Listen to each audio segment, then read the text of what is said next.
There we go, right on time. Yes, pretzels are amazing. So anyways, greetings one and all. Welcome back to the network. And it's been, again, a little while since we've done a stream. But it's good to be back here with the same dickheads like I was last time. And for this case, well, you, pretty much everyone here. So basically what we're going to do is we are going to be going, since we did the top 5 worst WWE pay-per-views of all time, the events, now we're going to do it vice versa and talk about the best. So for this case, before we even get started, get into the honorables, go ahead, everybody, introduce yourselves and do your thing. The fuck is everyone laughing about? I don't know. Hey, all I'm going to say is Tales from the Crypt. Oh, okay. Hey, what's up, you guys? Film Fan 0599 here again, and thank you again, Mr. Garrison, for having me on a live stream again. We're going to be, instead of talking about the poop stains, we're going to be talking about the gold stains, and that are the best pay-per-views of all time. So, yeah, hopefully our lists are great, and yeah, let's have a fun time. Yay! Gold stains. Oh, crap. My gorge is having the diarrhea again. Oh, that reminds me, the Golden Dildo boys in the live chat right now. Lucas says, "No fucking football! No football! No football." Sorry, I was just watching football news. Oh, so Mr. Putnam. Anyways, YouTube, what's good? Episode here, back in with another video on the network, doing the best WWE pay-per-views in our humble opinion. Now, roll me. Just to, you motherfucker, I already know what you're going to say. No, this is not a list about our favorites. This is a list of what we perceive to be the best pay-per-views. Oh, my Lord. Hey, Alex, go eat a pickle. I like pickles. Fucking hate pickles. Pickles are disgusting. They're fucking nasty. Pickles are Pickles. Well, my boy can open a pickle jar like a boss. I mean, we've seen it before. Okay. Tony. I know, everybody. My name is Elsie Marshalls. I love to eat pickles food. The only problem is every time when I try to eat one, I can never get my head out of the jar. Well, yeah, that tells me something. He likes shoving big objects in his mouth. Speaking of big, hideous objects, I am so hideous that when I looked in the mirror, I think of myself, I could be the Crypt Keeper from Tales from the Crypt. God damn! I thought I was the ugliest person in that work. Lucas, if I was a chick, I wouldn't even want to fuck you either. Oh, that's mean. That was mean. It's a perfect 5. It's a perfect 5 out of 7. Yep, 5 out of 7 centimeters. That's how big my dick is. Yes, Lucas is mean. Oscar. Yeah. Solid. Ladies and gentlemen, welcome to, since we did the worst, it's time for to go over the best. It is the top 5 best WWE pay-per-views of all time. Introducing first, Alexander the Great. And then you have, hey, what's up, you guys? My name is Peter Parker. I'm going to be filming me a hot redhead. She said anal, but I'm just like, nope, one in the pink and one in the stink. And then you have... Hell yeah. Yes, that's Mr. Garrison. And yours truly, my boy J Money, we got honorable mentions and the top 5. So, who should go first with their honorable mentions? I'll go first this time. And Lucas, Joshua, Mr. Cook, I'm glad you guys are looking forward to WrestleMania. I just wish I could say the same thing. Me too. But anyways, let us go over the honorables now. Most of the events I got for honorables are going to come from 2 different decades just to get it out of the box. 2000 years. I meant 2,000 years. That's a long time. I meant 2,000 light years away. 2 different years because these 2 years had some fantastic events. So I want to be specific on the events I chose. So most are going to come from 2001 and 1998. So anyways, that's kind of funny because, you know, most of my pay-per-views also came from 98 to 2001. I guess WWE CPG dick-sucking fans now these days wouldn't realize that since they weren't alive back then. But unfortunately, I don't have any events from the 2010s. Why? Because as the classic guy I am, I always stick with the classics, and that's how I want I to only stick have with. one. I only have like one. I only have a couple. No I only worries. have Good, one good, in my good. list. So yes, I just want to stick with the classics. So anyways, here is what I have for my honorables. Okay, Survivor Series 2001, Vengeance 2001, No Way Out 2001, WrestleMania 17. Oh man! What? You heard me.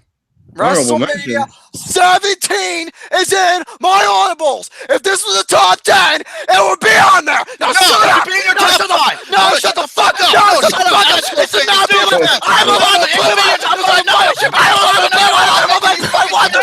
Shut the fuck up. I'm allowed to put my honorable mentions if I want to. You stupid, Stupid motherfucker. Shut the fuck up. I'm allowed to put my top 10. Okay. That's right. Shut the fuck up. Shut the fuck up. All right, so anyways. Elephant. What? All right, next up, SummerSlam, 1998. Oh, that's a good right one. King of the Ring, 1998. Royal Rumble, 1998. If this was a favorites, it'd be much. All right, Armageddon, 2002. No Way Out, 2004. Unforgiven, 2002. ECW One Night Stand, 2006. Royal Rumble 2000 and WrestleMania 19. Don't you fucking stop! Don't shut the fuck up! No, don't you fuck! No, don't you fucking start with me! Don't you start with me! This is my list! I'm allowed to put. No, shut the fuck up! I'm allowed. No, shut the fuck up! I'm allowed to put it. No, shut the fuck up, you big fat motherfucker! What's my balls? Shut the fuck up! This is My my mushroom tip. list. Mentions. Shut the fuck! Lick my butthole, lick my armpits, lick everything on me. If Harambe was still alive, you'd be mad. Harambe. Wait. Elsie Muscle says, guess what I'm doing? Getting swole. Yeah, Jesus. so am I with my fat dick. Did you just say, Alex? Did you? Also, there is another event I forgot to add onto my list. What? I'm all out of breath now. SummerSlam 1992. Forgot to add that one on there. Ooh, 92. Oh, is that the one that had the British Bulldog and Bret Hart? Yeah. British Bulldog. Okay. So yes, those are my honorables. Now everyone else, go ahead, say your honorables before any shit happens. Shut the fuck up. You shut the fuck up. Jesus. Okay. Hi, I'm here too. Bleh. Hi. Hi. Me. Here are my honorable mentions. I'll have as many. I tried to at least limit them a little bit. No Way Out 2001. Such a great review. No Way Out 2000 as well. I really like that paper. Yeah. Royal Rumble 2000. Royal Rumble. What? How about you quit it? Okay. By the way, I forgot to mention I'm doing for like WrestleMania, SummerSlams, and like WrestleManias, Royal Rumble, SummerSlams, and Survivor Series. They're only going to be one per thing because I want. One per franchise. I remember what Shane said. Yeah. What about Super Slam? And his name is okay. Super. Royal Rumble 2002. Oh, I forgot about that. Royal Rumble 2003 even. I actually really like that pay-per-view. Although the Steiner Triple H match was God. But minus that match, it was actually that's like one of the 10 worst matches I've ever seen. Oh, wasn't yeah, good. minus that match It was was just actually a really suplex. solid pay-per-view. And he started falling on his ass. Oh, fucking hell, dude. WrestleMania 19. Like I said, one WrestleMania.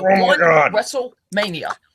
I'm gonna take out my fat dong and smack the shit out of you with it. Fuck up! Let the boy finish! Go on. WrestleMania Both of you 14. guys, I swear. I said, hello. Okay, WrestleMania 14. WrestleMania. Wait, what was it? WrestleMania 20. And what? Was that you? Okay. ECW One Night Stand 2005. Mhm.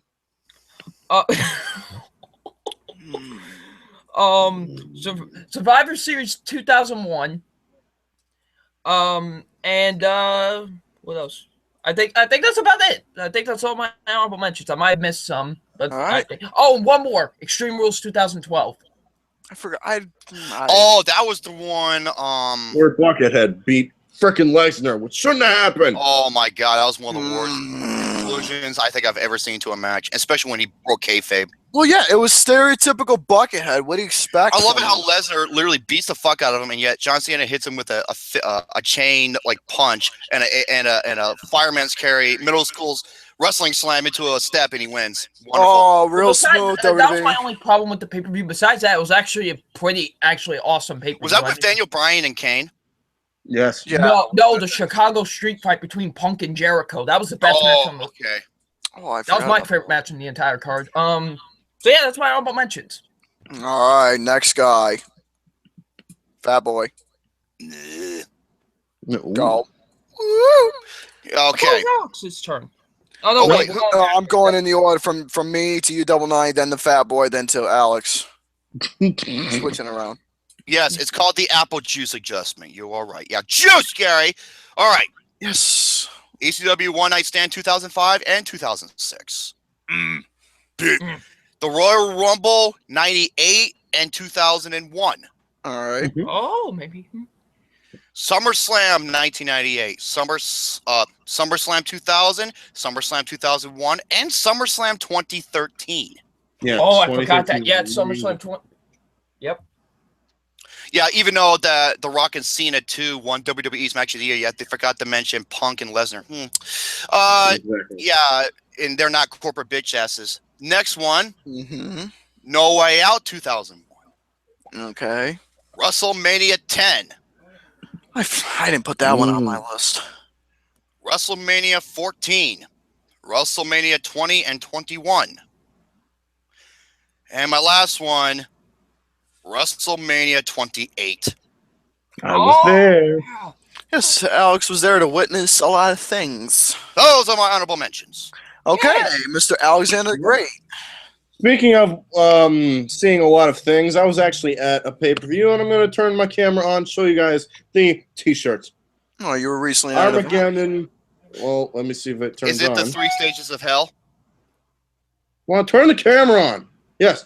There we go. Armageddon. Three Stages of Hell. three With stages of hell. That was Shawn awesome. Michaels against Triple H. Yep. That was a good. That was was there damn for this good. match. That was Also a damn featured Kurt Angle and The Big Show, which is a great match. Mm-hmm. Yeah, that pay-per-view as a whole was just absolutely amazing. Oh, it was and now good. let me turn my camera on. It was better than it's better than the 2006 Royal Rumble. Let's see.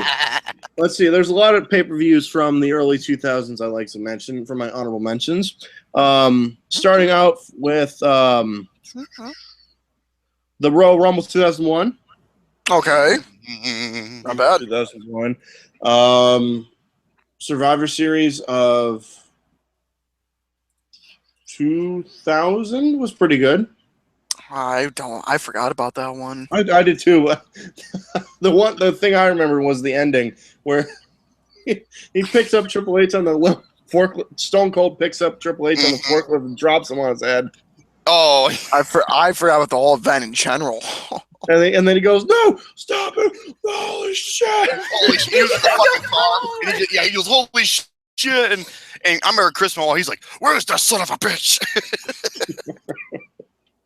No Mercy 2002, Ooh, I forgot. which about that was one. an absolute classic encounter between The Undertaker and Brock Lesnar inside of a Hell in a Cell. Yeah, I was just gonna say that was that literally bloody Hell in a Cell. Oh, yeah. I remember with Lesnar. That was Even fucked. Paul Heyman bled.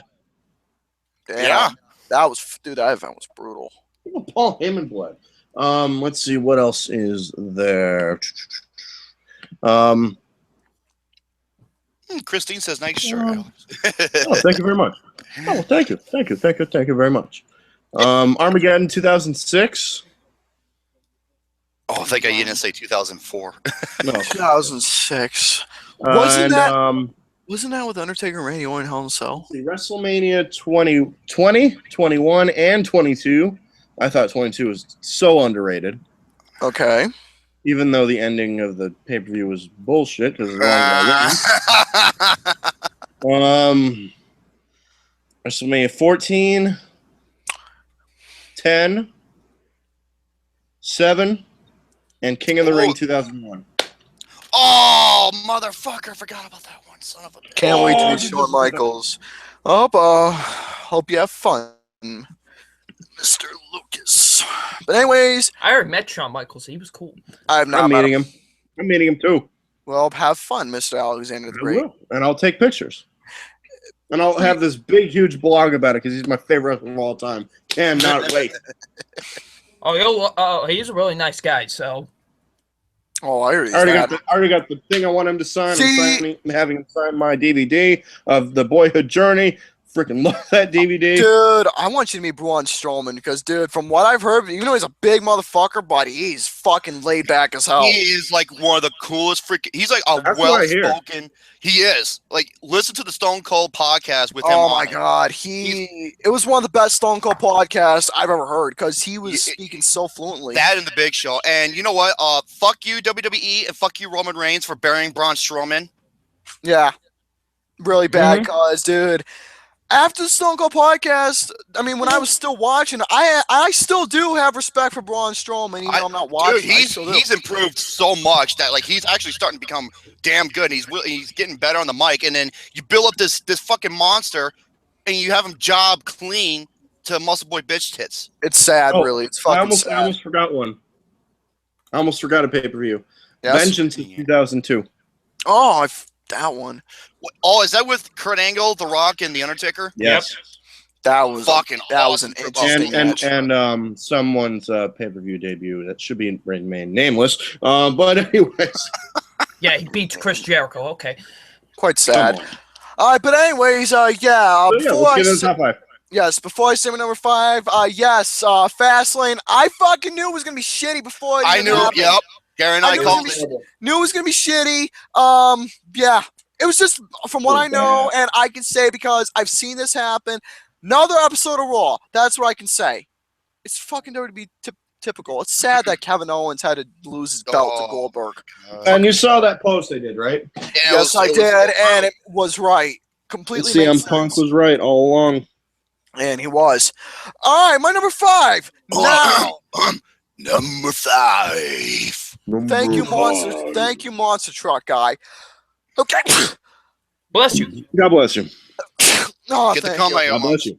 All right, now this event here, when I saw this event, this was one of the best tournament matches I've ever seen. This is classic. But for this one, with all the participants that was in it that had a purpose, and it was a good list of, underrated mid-carders, having a chance to go for a big spot at this time. Again, few mid-carders, tag team wrestlers, and some big stars in it.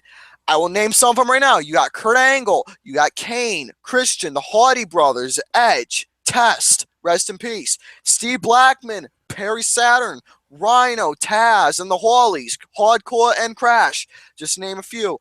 And they started off, with some excellent, decent matches, with, good wrestling, and as the whole event progressed, it started to get much more interesting on how it built up, especially for this guy, Kurt Angle, until it leaded up with him and Edge becoming the king of the ring. And as for the rest of the matches you had again, pretty much the king of the ring and the triple threat with Stone Cold, the Crippler, and Jericho. Oh, such a fun. What's interesting about that match is that Jericho and Benoit were the tag team champions at the time. Yes, that was very interesting. They were going for the main belt. And plus how that was booked leading up between two tag team champions having their own problems and whatnot, and leading up to that. That was clever on how the match was. And this had my 6 out of 5 match and my favorite Kurt Angle and Shane McMahon match of all time. That pretty much told you there. Kurt Angle and Shane McMahon in that fucking badass street fight. I'm talking about King of the Ring 2001. Hell yeah. what is there to say about this event? I mean, such good mid-card wrestlers who, like I said, tag team mid-carders and some big names having a really good, decent matches leading up to a good suspense of how the this King of the Ring happened. And the match between Kurt Angle and Edge, even though it was short, but they actually made it worth everyone's while watching it because it was actually pretty solid. Kurt Angle, he wrestled like 3 or 4 matches that night. He did. And Kurt Angle was the MVP of that night because, he was. Kurt Angle, he managed, not show or be tired at all. He kept his, adrenaline up, and he just had some outstanding matches in this event. And like I said, especially with him and Shane McMahon. And one thing is that from what Kurt Angle said, Shane McMahon wanted to continue selling this match. He kept telling Angle, dude, just keep fucking throwing me through the belly-to-belly suplexing me through that glass plate that never broke. But he just said, fucking just threw him. And I have to give Shane McMahon credit, so much credit for Shane McMahon on how he managed to sell that and sell the whole entire match with all the spots, the commentary, everything that was involved with this match was absolutely fantastic. It's a perfect hardcore street fight. King of the Ring 2001. Go ahead, 05. First turn. 0599. Yes. Your turn. What's your number 5? Okay. Yeah. Yes. Okay. So my number 5 is my favorite Royal Rumble event of all time. Ooh, this is gonna be interesting. This is when Stone Cold Steve Austin broke the record for most Royal Rumble wins. Ooh. It has Royal Rumble 2001. Okay. Okay. What are you laughing about? Anyways, so yeah, Royal Rumble 2001. This pay-per-view was excelente, okay? Muy caliente, okay? This was awesome. I absolutely loved it. You got the tag team title match between the Dudleys and Edge and Christian. That was great, where the Dudleys became the new tag team champions. One of my favorite ladder matches of all time between Chris Jericho and Chris Benoit for the Intercontinental Championship. Oh, that fucking suicide dive in the middle of the road, and he just wallops him with a chair. Yeah, insane. One of my favorite ladder matches. You had Kurt Angle versus Triple H for the WWF Championship. That was great. And then, of course, you had the Royal Rumble match. And this is probably one of my favorite Royal Rumble matches of all time. Same. This probably has the best guest appearance in a Royal Rumble match ever, with Drew Carey coming in, and then with Kane, that was just great. I love that. And then, of course, Kane having that record where he was just eliminating everybody. I wonder who broke that record. I'm sorry? I was saying, including Romy's favorite of all time. Honky Tonk Man. I told you, that was my favorite moment when he took that guitar and he smashed his fucking head into smithereens. I was jumping for joy. I was like, get the fuck out of here, you Elvis wannabe. And then throws him over the top rope. Yeah, Kane just eliminating everybody. It was glorious. It was the best is when he hits him so hard that guitar and he just like tosses it to the side. He just looks at him, he just shakes his head like, no, bitch, not my world. And then it came down, and that's who it came down to, Stone Cold and Kane, and it was intense, and Stone Cold ended up winning the entire thing. It's a great Royal Rumble, and this is by far. And that's how they knew how to protect monsters, because look what Austin had to do. He had to fucking give him a low blow. He had to give him a stunner. He had to give him like multiple fucking chair shots. Mm-hmm. See, he had to go above and beyond to defeat the monster. That's how they protected their heel monsters now, except for now these days, where they just try to build them and then they just say fuck you at the end. This Royal Rumble match was great, and the Royal Rumble as a whole, it's my favorite Royal Rumble event of all time, and I absolutely loved it. So that's what comes at number 5 for me, Royal Rumble 2001. Awesome. All right, Fat Man. Scrotum sucker, yes you are. My number 5. I don't like PP. Number 5. Choppy. Number 5. Oh yeah, I bet you want to hang out with that Asian like Val Venus did, right? Okay. Don't even bother telling me. I was aware of her. Be quiet. All right, now shut up. You fuck off. Oh my god. There, that's better. My number 5 is also a Royal Rumble event. So was mine. But which year? I don't know. You say first because you're ahead of me. All right.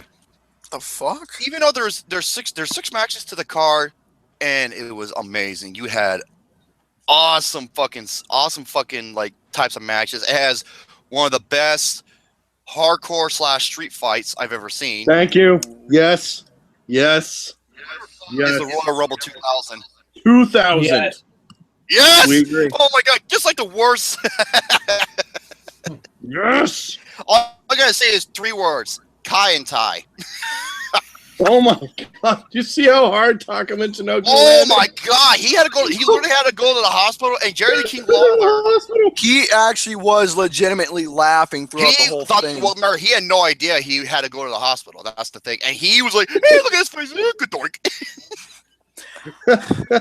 Even though I felt bad that he landed like that, but face. if you just watch it over and over, it's actually quite funny. Just like when Gene And then they Snitsky did a killed. slow-mo.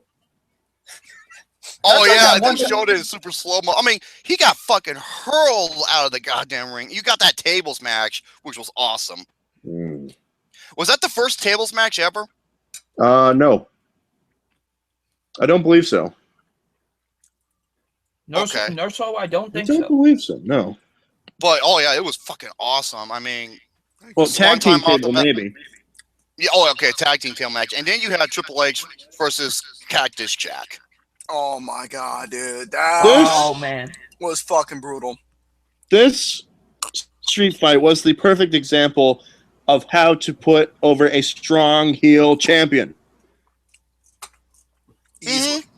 Well, then again, Mick Foley made Triple H look strong, but You know, well, still, it was a street fight, the specialty of Cactus Jack. oh my god. Um, And the and best. it wasn't the kind of environment Triple H was used to. And Triple H actually got injured when he got suplexed onto the wooden pallets. He got a sliver that went into his leg. Ooh, That's why his leg was bleeding. damn. And you know, and then you had this fucking couple chair shots where he hit him so fucking hard that the top part of the chair broke off and went flying into the Oh, Yeah, it did. it did. Yeah, it did. And then you have the thumbtacks where he landed on it like perfect. And then when he took that pedigree, he held his arms the whole time. He took that pedigree like a champ. I was just like, son of a bitch. Yeah. You don't get shit like that in these days. Yeah. Hell no. And oh wait, is this the one where Mae Young won that fucking like bikini thing? Oh, the Yes. Miss Royal contest. Oh, Jesus Christ. I'll admit, when I saw that, I fucking died laughing. I'm just like, and they actually Me showed too. her. They show They her actually tits? show her. It was like for a split second. Then they went to censor. I was like, her tits are so saggy. You could play jump rope with them.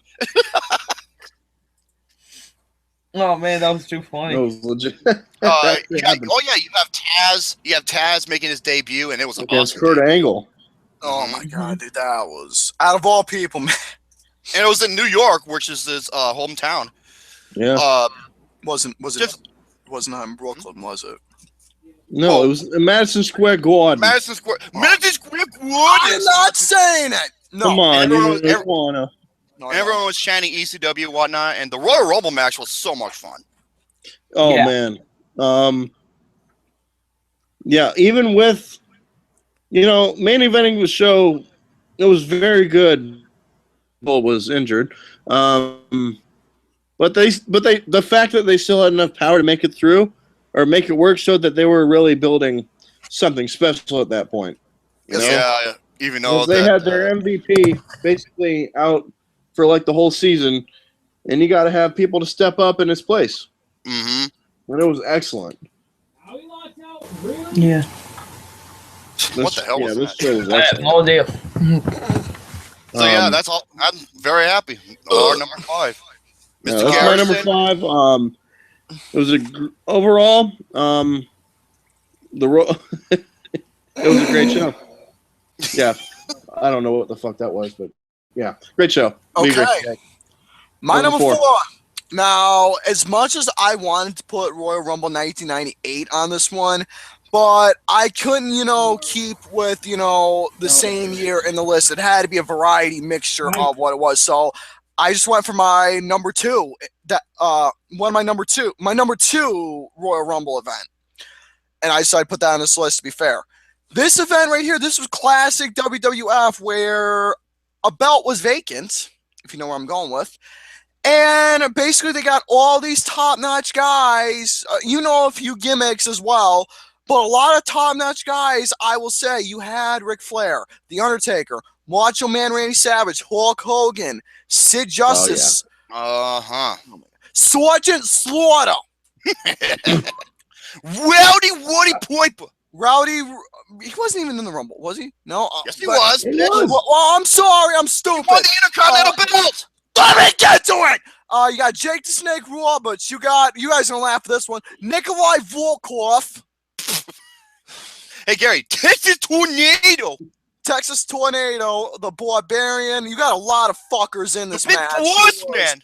Who was well-deserving and going for the belt. And Ric Flair, shut the fuck up. You got Ric Flair. Big Boss Man. You got Ric Flair, who was number 3. Lasted out through the whole thing, and definitely he was the top-notch heel throughout this whole thing. And at this time, this was his best push and best, pretty much this was Ric Flair's year in a way. Yes. So, anyways, with all this going on, this was one of the most unpredictable Royal Rumbles ever because you didn't know who was going to win. Because, like I said, each wrestler had a reason to be in this match, except the Repo Man. No. But anyways, besides that, out of all the matches, you had a fun tag match between the Orient Express and the new foundation of Owen Hart and Jim the Anvil. Fun tag match. Then you got, this was actually a fun, again, the word fun, a fun Intercontinental match. And this is where Roddy Piper had his shot and pretty much made himself big a lot more when he won the Intercontinental belt. And he actually had himself a very good time with the belt too. He did. Then you had the match. Okay, this was the only match that wasn't good. The Beverly Brothers against the Bushwhackers. Oh, I never liked either one of those tag teams. But this one was. But this next one was quite interesting. You had the Natural Disasters against the Legion of Doom. Interesting match. Then, again, the Royal Rumble match itself. And like I said, each match was booked really well. And, within, minor stuff being fun just to watch for the sake of, entertainment. And the main event itself of the whole entire title being vacant and whatnot. And it made so much sense with everything. The Royal Rumble 1992. Fun event. Well booked. Some of the best commentary I've ever heard. He was amazing. He was the MVP of the whole entire thing. Yeah, he was. But yeah, Royal Rumble 1992. That's all I have to say. I remember when Tito Santana, he had the El Matador gimmick, and he did like a flying crossbody or flying clothesline. And Bobby Ray goes, "It's a flying jalapeno." That's too funny. Flying jalapeno. I remember it's that. A flying jalapeno, Mike. Alrighty, my turn now. Oh boy. Well, this is. I would say this is a WWE pay-per-view, but this was under the influence of a certain Extreme Championship Wrestling. Yes. My number 4 is ECW One Night Stand 2006. Over 2005, huh? Yes. I think I know why. We'll get to that when I talk about that. Oh my lord! I want to hear this. This event was epic. This was great. I absolutely loved it. What made it was the crowd. The crowd was. The crowd made this entire night. Mm-hmm. Okay, first you had the submission match between Taz and Jerry Lawler. It was I know it doesn't last that long, but it's just funny to see Jerry Lawler get his butt whooped by Taz. That's okay. I don't last long either. Nah, Lucas. it doesn't matter. He's never gonna get it anyway. And then we had Kurt Angle versus Randy Orton, where someone in the crowd gave the finger to Orton while he was making his way down to the ring. Oh man, and Orton was getting pissed where he's just like, he was like telling the crowd to shut the hell up and shit like that. And then they're like, Angle's gonna kill you. And guess what? He did, because Angle won the match, and it was actually a really great match. Yeah, you had the FBI versus Tajiri and Super Crazy. That was a pretty tag team match. I fucking loved Little Guido. Oh, Little Guido. I fucking love Little Guido, dude. The Sicilian Slice. All right, now you get into my second favorite match of the night. Rey Mysterio versus Sabu in an Extreme Rules match for the World Heavyweight Championship. Okay, that contains one of the absolute greatest fucking chair shots I have ever seen. Okay, when Rey is going for the 619, Sabu just grabs the chair and hurls it at him. Oh my God. Hurls it. Well, he jumps and he lands on the chair that was presented out, and then Sabu just folds it up, grabs it, and just fucking hurls it at Ray's head, and the goddamn echo is just like, and even Nick Patrick, the wrestler, was like, "Son of a bitch, Sabu!" Oh my god, dude, Gary, his name is Sabu. They literally killed Rey Mysterio that night. Oh, okay. You know why? This is what happened. If you watch the replay, he was going for a jumping DDT, but here's the thing. I was about to talk about that with the table, right? The table slid off the edge of the ring. Therefore, they landed awfully, like on the very edge of the table. Yeah, and it was did not brutal. break That's their why. fall, and that's why they're both hurt so bad. Yeah, that's why this match ended in no contest. Within reason, but it was fucking brutal. Oh my god, dude, I'm surprised Rey Mysterio's still moving. Dude, that chair shot. I don't know how. My god. I gotta find that chair shot. Hold on. Then you had the intergender Extreme Rules match, which was oh, Edge and Mick Foley. God damn. It was Mick Foley, Edge, and Lita versus Terry Funk, Tommy Dreamer, and Beulah McGillicuddy. Yeah, there you go. Oh, and Beulah. Now this matchup, my favorite spot in the entire match is with Mick Foley and Terry Funk when they go through that table. God damn, dude, Terry Funk, man. A guy middle aged, I never seen a man bleed that fucking much in any match. And then how the matchup ends when Edge spears McGillicuddy. Oh my god, how he pins her. I was just like, how he pins her. Yes, I was just about to mention that. How classic. Classic Edge right there. And see, what do you think? Remember, he was the biggest fucking heel at the time, and Blockhead had to bury him and ruin his, championship, like reign. I get, Bruce Bliss said it. He hit the fucking Cena ceiling. Yeah. And then you have Balls Mahoney versus oh, you want to talk about chair shots, son of a bitch, man. Masato Tanaka. Masato Tanaka.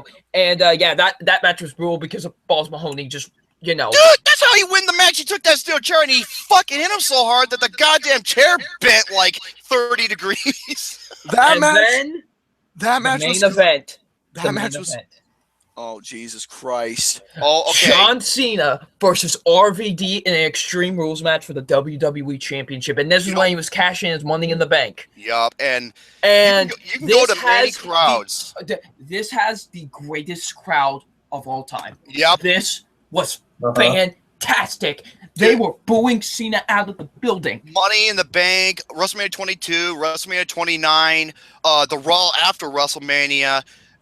Nothing compares to 2006 because no competition.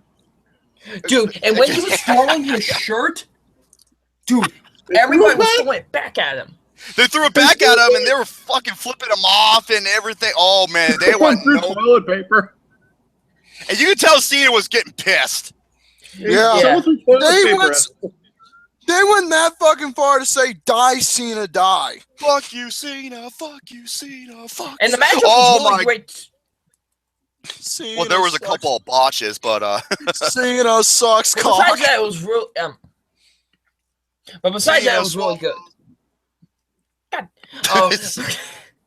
But besides that, the matchup was really good, and the way it ends, some dude with a motorcycle helmet comes in, spears Cena through the table, and it's Edge of all people, and then You know, He's like, remember me, bitch? Royal Rumble? yep. And then I believe RVD hits the 5-star frog splash, and then Heyman comes in 1, 2, 3, and RVD's the WWE champion. Unfortunately, his reign didn't last long because he decided to smoke weed and get caught with it, and that's how he lost the title. With Sabu. Yeah, Gary, Sabu. Sabu. I love it when Cena and RVD are fighting in the crowd, and then Cena takes a sign that says "fuck you, Cena," and he puts it over RVD and punches him. Fuck. But yeah, ECW One Night Stand 2006. That comes at my number 4 because that was a great pay-per-view. All right, good shit. All right, Mr. Romy Boy, Fat Boy, you're next. Did you hear about the 2 peanuts walking down the street? One was assaulted. My number 4.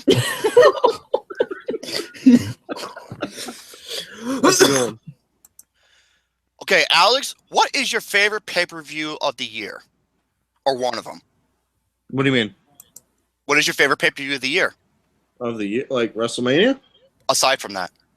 Oh, I know what it probably is. Money in the Bank. And what do you think is the best year Money in the Bank ever had? Oh, come on, that's obvious. Oh, that's easy. 2011. And that is my number 4. Oh, we might be getting to that a little bit later on into the list. Let's just say that. Oh, my goodness. All right. First of all, you had, first of all, this was in Chicago. A wild crowd. Yes. Amazing build-up. Let me just say that.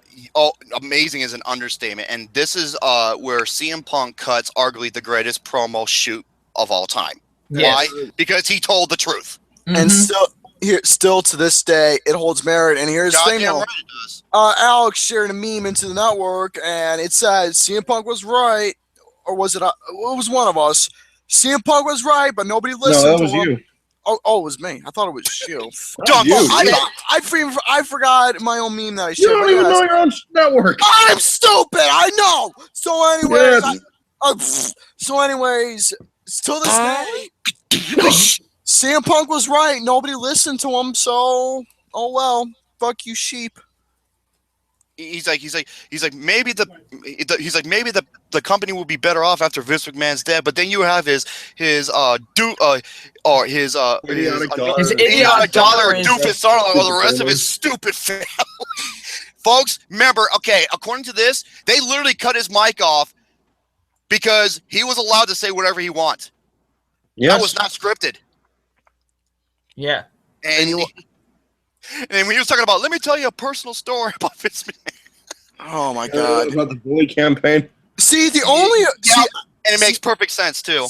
See, right now in modern time, if this guy was chairman, I think it would actually, bring up hope if Shane McMahon was in control because he knows his shit. Because CM Punk is like one of the most polarizing wrestlers. You either love him or you hate him. I fucking love him. I love him because he spoke the goddamn truth. Dude, CM Punk's been a legit competitor all his life, on the mic and in the ring. He's a legitimate fighter. And look at him now. He's not wrestling anymore. I don't blame him because remember, he was wrestling 3 months. Well, that's okay. First of all, that's UFC. Legitimately. But here's the thing about him when it came to UFC. But it don't matter. You know what he did? He fucking stood up like a goddamn man. He admitted he got his fucking ass beat, and he said he loved it. See, he's a reals man. Unlike John Cena, who bashes it. He goes, oh, MMA, I don't get it. Pussy-ass, bitch-ass motherfucker. It's the greatest night of his life. As you were saying. He wanted to try to do something. Hey, guess what? He put in the time and the effort to train. Yeah, he got his ass kicked, but guess what? He went in, and he had to do the work. As you were saying. Back to Money in the Bank. Yeah, he always earns my respect 100%. Unlike Cena, bitch ass. Okay, you got Daniel Bryan winning the Money in the Bank, which that was unexpected, which was great. Brilliant. And then you have Alberto Burrito. Hey, I gotta tell you something about that real quick. Oh, go ahead. About Daniel Bryan winning. Yep. I called it. I called it. I did. Legitimately. Me and Lucas and Casual were watching it, and I predicted it. Oh, by the way, this was in the pre-show. But hey, Gary, try to say this guy's name: Vladimir Kozlov. Vladimir Kozlov.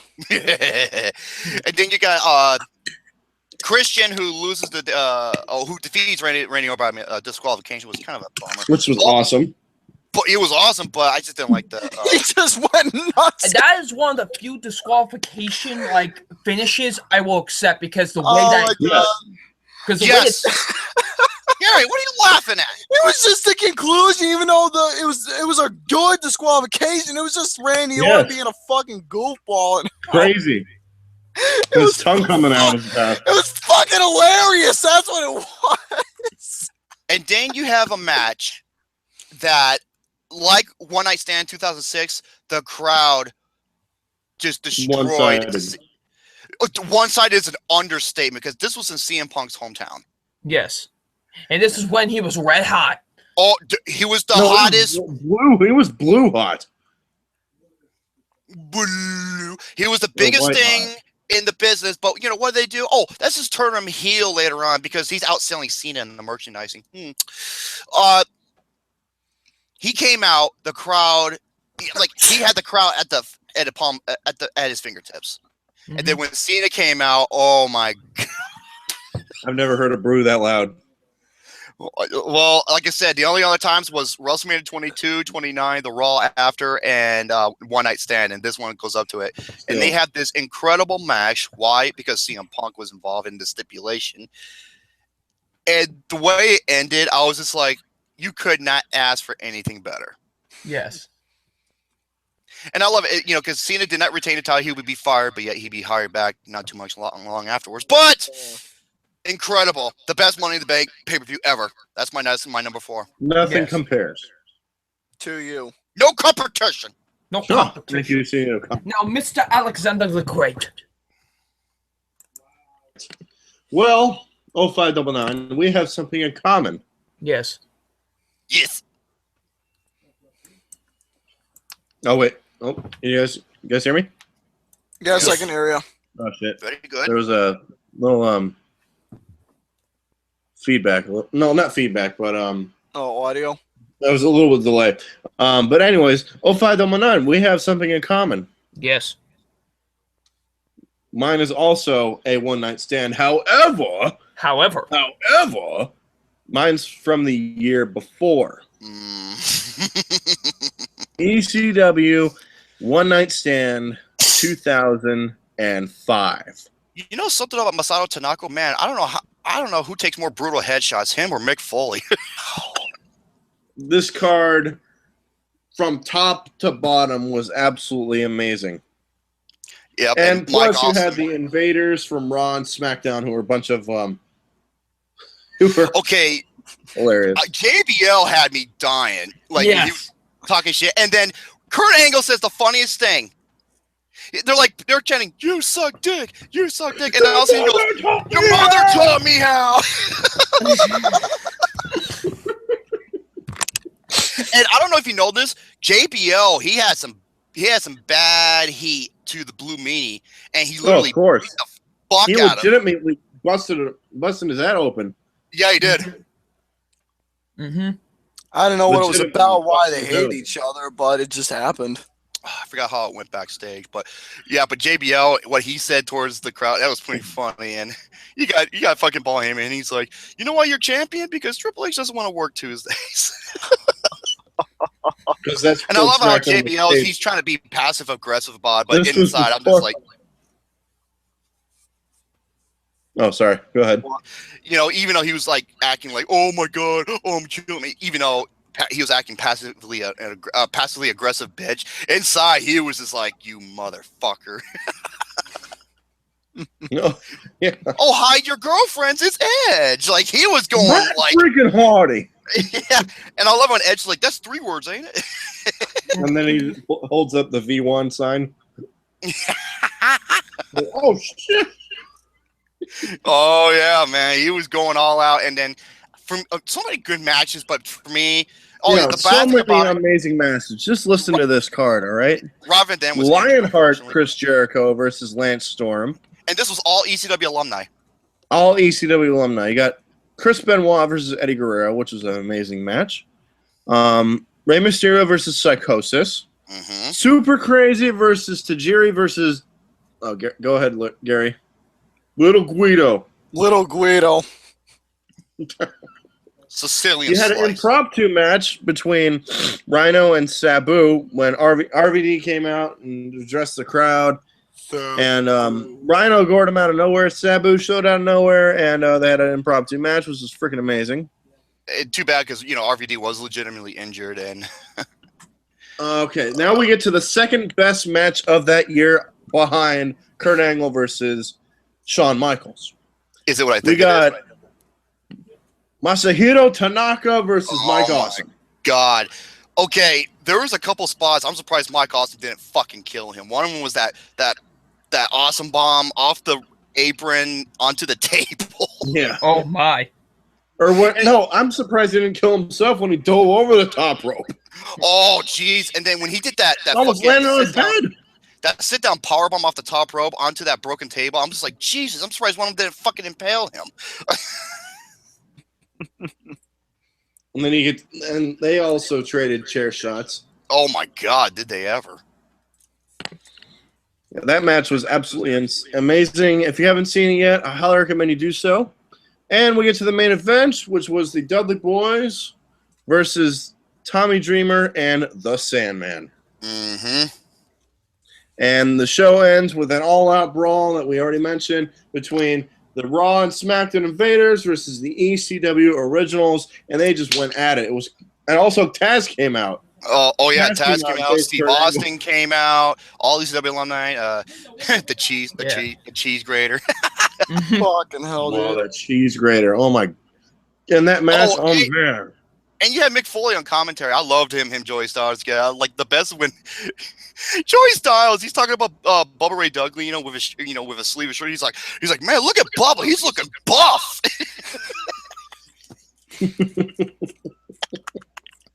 And then Bubba comes in and smacks the fuck out of Sam and Jerry, and you hear Mick Foley, oh my goodness. No, the best part about Joey Styles on commentary, when the back to the Mike Awesome Tanaka match, he just went off on Mike Awesome. Oh, okay. I don't think that was scripted, because if you don't know, Mike Awesome accepted a money deal to leave ECW For WCW. For WCW, and Joey Styles thought that was a slap to the face, because Mike Awesome was went off. Oh, he did. And it's kind of sad too, because Mike Awesome got treated like shit in WWE. Yeah, dude. God, how they booked him was pathetic. but yeah, ECW One Night Stand, that was amazing. One Night Stand 2005, without question, is the reason why, unfortunately, they brought it back. But yeah, it was an amazing event. That's why it's my number 4. All right, time for number 3. Okay. Number 3. Yay. All right, my number 3. Number Trey. My number 3 is an ECW One Night Stand. Oh. But which one, though? Take a while. I think we know what it is. Take a guess. 2006. I gotta say 2005. Okay. 6. Okay. 06. Okay. Big boy got it right. Okay. Mine is ECW Bro, get the 2005. mushroom tip. Thank you very much. Let me Nick. explain you all why this event was awesome. I felt like I was watching classic ECW all over again. Mhm. That's what it was. I was watching ECW like how it was back in the day again. In modern time, you had starting off with Lance Storm with Dawn Marie against Justin Justin Credible against Lionheart, not Y2J, but vintage Lionheart Chris Jericho. Man, Yeah, Timmy he had Lynn custom tights for that too. And how this match started and ended, it was classic ECW wrestling. That's what it was, and you can tell. These guys had mutual respect for each other because they've known each other so well working with each other in ECW that they had to give each other respect. Oh, yeah, easily. they were. So, yeah, these guys knew each other so well, and it was just classic wrestling. And Joey Styles and Cactus Jack My favorite commentator of all time, Joey Styles. Just hearing him go absolute ape shit, being the most unscripted motherfucker that he is, calling the shots and calling it play-by-play action. It was glorious. I absolutely loved it. Glorious. Exactly. Next up, you have Super Crazy with against Tajiri with the Sinister Minister. And this guy, when I saw this motherfucker here, goddamn, my nipples were going nuts. Mikey motherfucking Whipwreck. Wait, I thought Dean Ambrose was named that. Before there was Dean Ambrose, you got Mikey Whipwreck. Actually, you got a good point, yeah. Before there was a motherfucking Titty Master Ambrose, you have the motherfucking Whipwreck. I like that name, actually. Because that's what I'm calling him too, Mikey the motherfucking Whipwreck, because that's who he is. I wonder what Kevin Falk's going to say about that. Kevin motherfucking Falk. Captain Falk. But yes, I'm sorry. I'm one of the biggest Mikey Whipwreck fans you'll ever meet. I fucking love him. He's a homeboy. Homeboy, man. I fucking love him. He's a big homeboy, and I love him. All right, then you have them against Little Guido with the rest of the Mafia. Tracy Smothers, Tony Mamaluke. Wait. Tracy what? Tracy Smothers. Smothers. Tony Mamaluke, Big Guido, and JT Smith.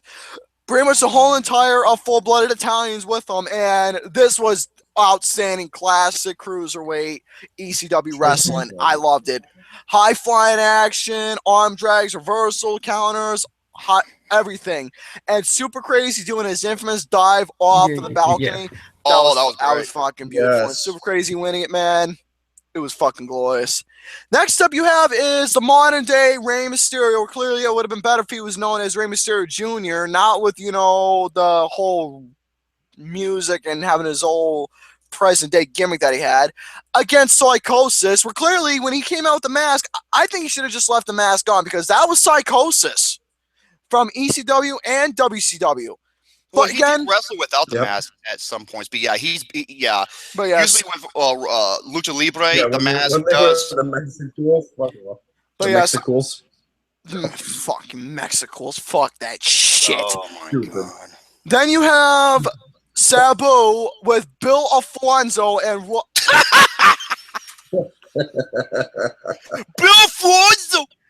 shut the fuck up against Rob Van Dam Alfonso. and Rhino. Match that wasn't really scripted, but it happened, and they had a nice classic brawl with each other. Not much to say. Is it when Sabu just took the chair and he did like a fucking atomic Sabu? Yes, Sabu. He took that atomic leg drop off the top rope, and he did like an atomic buster like with a chair, and he just destroyed that fucking table. Sabu. Yes. Sabu. Sabu. Sabu. Yes, It's Sabu, Gary. You fucking Sabu. Sabu. All right, so anyways, then after that, you had... Oh, am I looking at the right one? Oh, I was looking at the wrong ECW. All right, then you had Chris Benoit and Eddie Guerrero. Again, just like Lance Storm and Chris Jericho, these guys knew each other really well in the ring for how many years, and they had the all-out classic wrestling match that they had.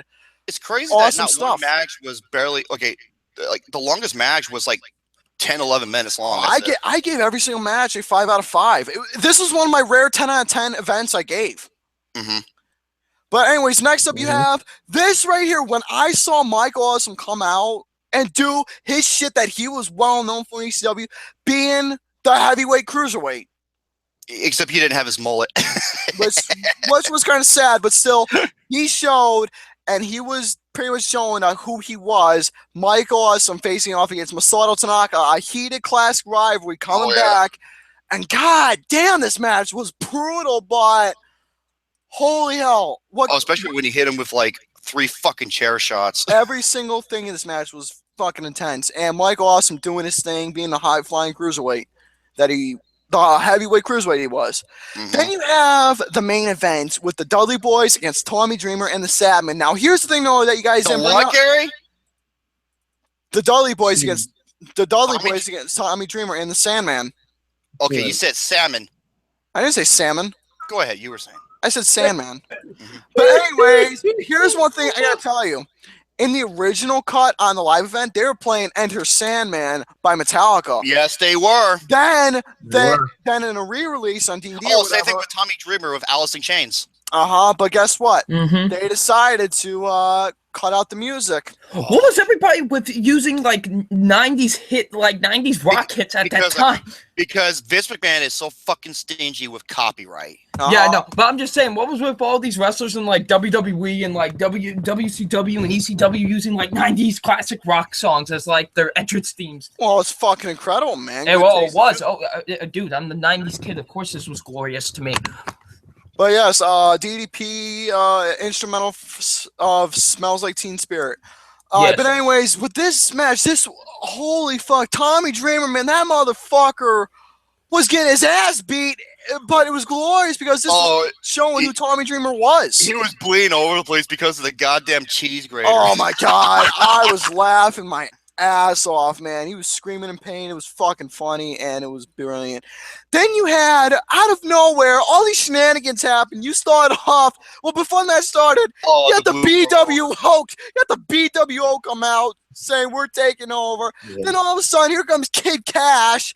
Then here comes Balls Mahoney and Axel I think both passed away, sadly. Yes, sadly, but they're now in heavy wrestling against Hardcore Heaven. Hardcore Heaven wrestling off against Chris Candido and Mike Awesome in a pretty much tag team match, and pretty much giving God giving one hell of a show for him.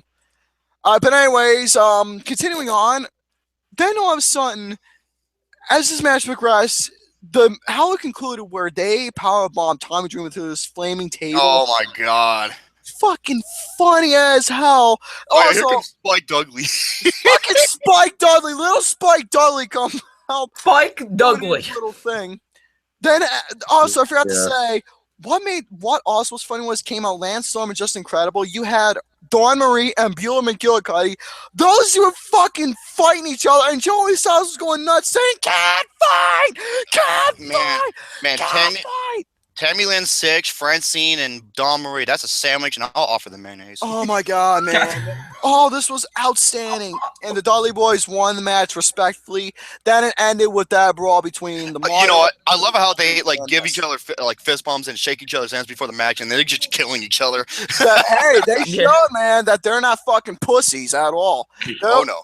That they wanted to go. And I love it all when you have the Oh, okay. When you have like the people, the WWE, WCW group, you see Tommy Dreamer give him the middle finger, and you have Sandman jerking off his Singapore cane towards him. Dude, that is fucking hilarious, man. Classic. It's fucking classic. This shows you that this old time, ECW. Exactly, that this time they didn't give a fuck whatsoever. No fucks were given at all throughout this whole thing. Zero fucks given. No fucks, unlike WWE, who did. ECW. No fucks were given. So yes, ECW One Night Stand 2005 is my number 3. Okay, I think something's wrong with Double 9 in the back. Hi. Hi. The fuck? My number 3. Yes. My name is the Jesus of Suburbia. How you doing? My number 3. My number 3.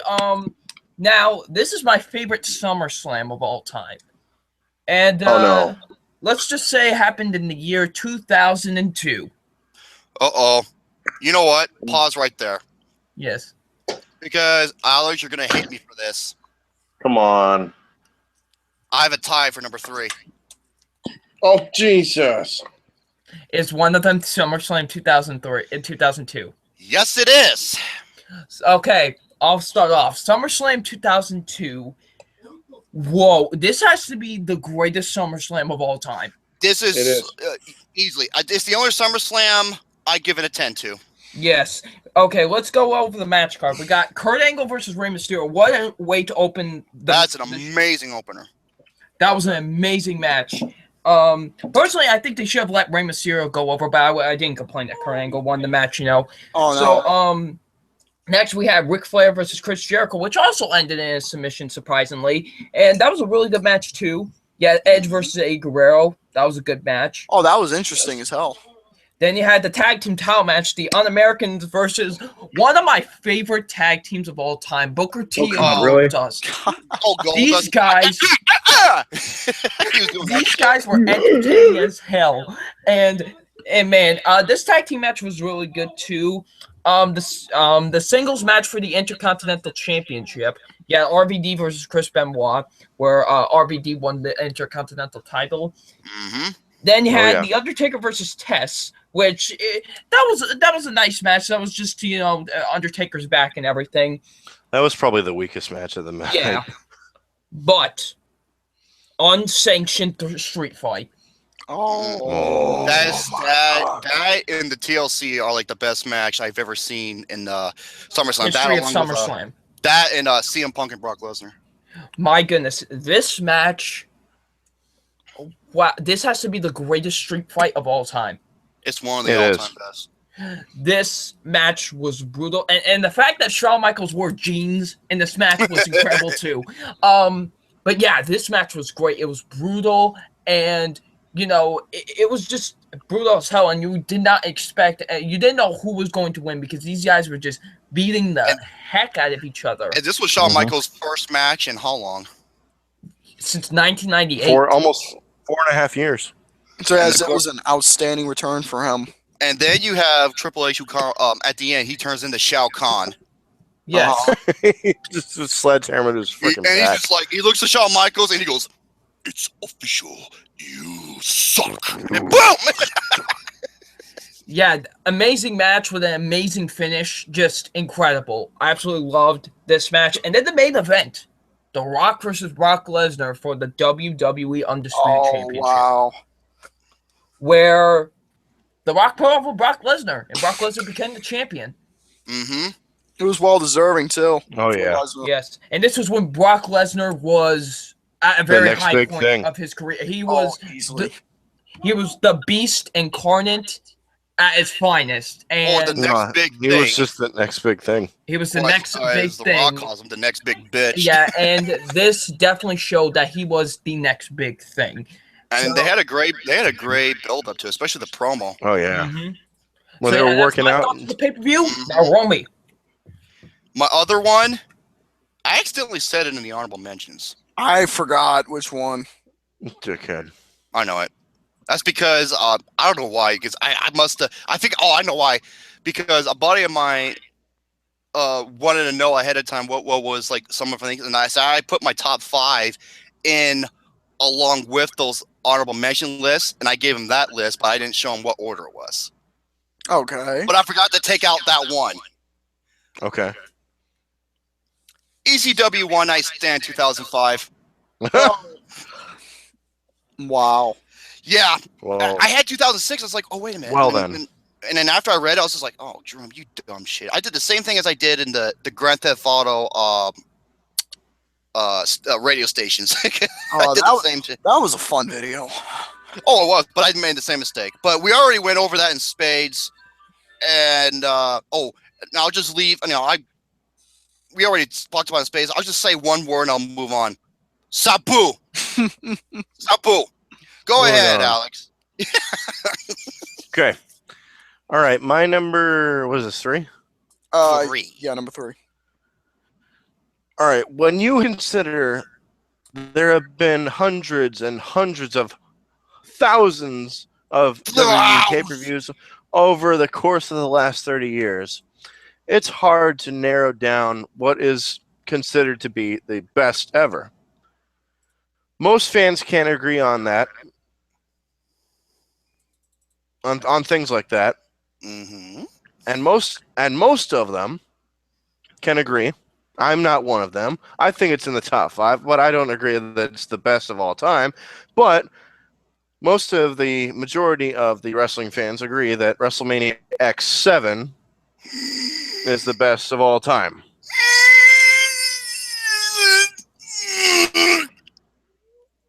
That's my number 3. WrestleMania X7, stupid name, WrestleMania 17. It should have been 17. X7, stupid name, stupid freaking name. Oh, right now you got my nipples so hard and I'm humping air. Oh, Jesus Christ. The main event. Let's start from the top and go down. All right. Yeah, just like The I main am event. with other guys. Yeah, the main event was a 5-star brawl between Stone Cold and The Rock. I think it's a 6 out of 5. Who match. are, without question, two of the most successful wrestlers ever. Yep. They were at the peak of their popularity too. You can't just find guys like that. It Nope. took years of development by management, hard work by both of the guys to get to this point. Think about it. They went from $1 million champion and Rocky Maivia. Exactly. The ringmaster. Yeah, that match from beginning to end was absolutely amazing. It's a 6 out of 5 for me. The only bad thing, the bad thing about it was the ending. It worked during the time, but not in the long run. Not in the long run, because you can't boo Stone Cold Steve Austin. No, and No. people still cheered for him when he was a heel. Exactly. You can't do worked. that. I guess, but 30 minutes, it was an amazing main event. Still talked about to this day. The TLC match. Oh my God, that was like a spot fest galore in all the good ways. My second favorite match of all time. How could it possibly live up to the hype from SummerSlam TLC match? But it did. Oh, and did it even better. Oh, Okay, Did if even you better. ask me which one is the best, okay, in terms of like the most memorable one, 17. In terms of the overall best, I say SummerSlam. okay. Mm-hmm. That makes sense. Hmm But I like the fact that Edge and Christian won. Again, for the third time. The thing was, this was when Third time. before they went their separate ways, worlds apart. You see what I did there? Mhm. Okay, Oh, quiet. nice, Journey. Yes, thank Good job, you. Journey. And it showed that these guys at their prime, they were the best tag team during the time, and it worked so well. Mm-hmm. Mm-hmm. And it included my favorite tag team of all time, the Dudley Boys. But let's get I thought it was Ooh. Audis. very funny, smartass. You want technical wrestling? You got Kurt Angle versus Chris Benoit Chris Benoit. in a dream match for a lot of those fans at the time because they hadn't faced off before. You know, Angle was pretty new, but he was good to hang around with a talent caliber like Chris Benoit. I thought their best match was at Royal Rumble 2003. I But agree. this is up, yeah. But I Yeah. think this is right behind it. If we're talking about title matches, that is definitely in my top 5. Hmm The Undertaker's first of 3 matches with Triple H was a very good brawl. Oh, that was amazing. And you have Motorhead playing for him. Motorhead that's going for him. And you had that thing where they do the choke slam off of this like something. It was like Some it was sort like of a- scaffold. Yeah, it was a scaffold. A rising scaffold, Like a remote control scaffold scaffold. or Yep. something. Yeah, it was Yeah. something like that. You got family drama. You got Shane McMahon versus Vince McMahon. That was Oh. a fun match. Oh man, especially the ending. That Vince and McMahon kicking Vince in the nuts. Linda McMahon's kick. And then all the other matches were just filler, I guess. I mean, the hardcore title was pretty good. Oh, Oh, that was Oh, that's one of my favorite hardcore matches of all time. That was yeah, a I was lot gonna say, that was a of fun match. You had the That was gimmick fun. battle royal. I had a blast. That was a Gimmick. fun match. So That glad was Iron great. Sheik won that. fun. I Shake break your your back. back. He'll make a hum. him, that tall bearded son of a bitch. Oh, Mr. Howard. Elizabeth. Oh, Mr. yes, Howard. Mr. Howard. Oh, Elizabeth, I feel bad for her. She's a good lady. But fuck the Randy Savage. Look at the Randys.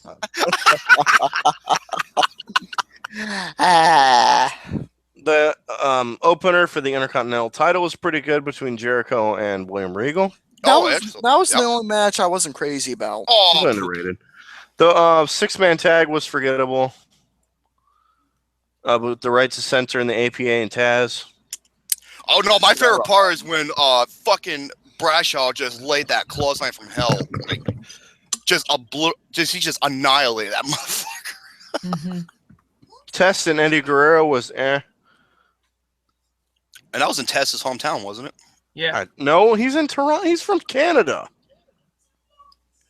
Wait a minute. What am I thinking of? Oh, I was thinking of from WrestleMania. Canada, you dumb shit.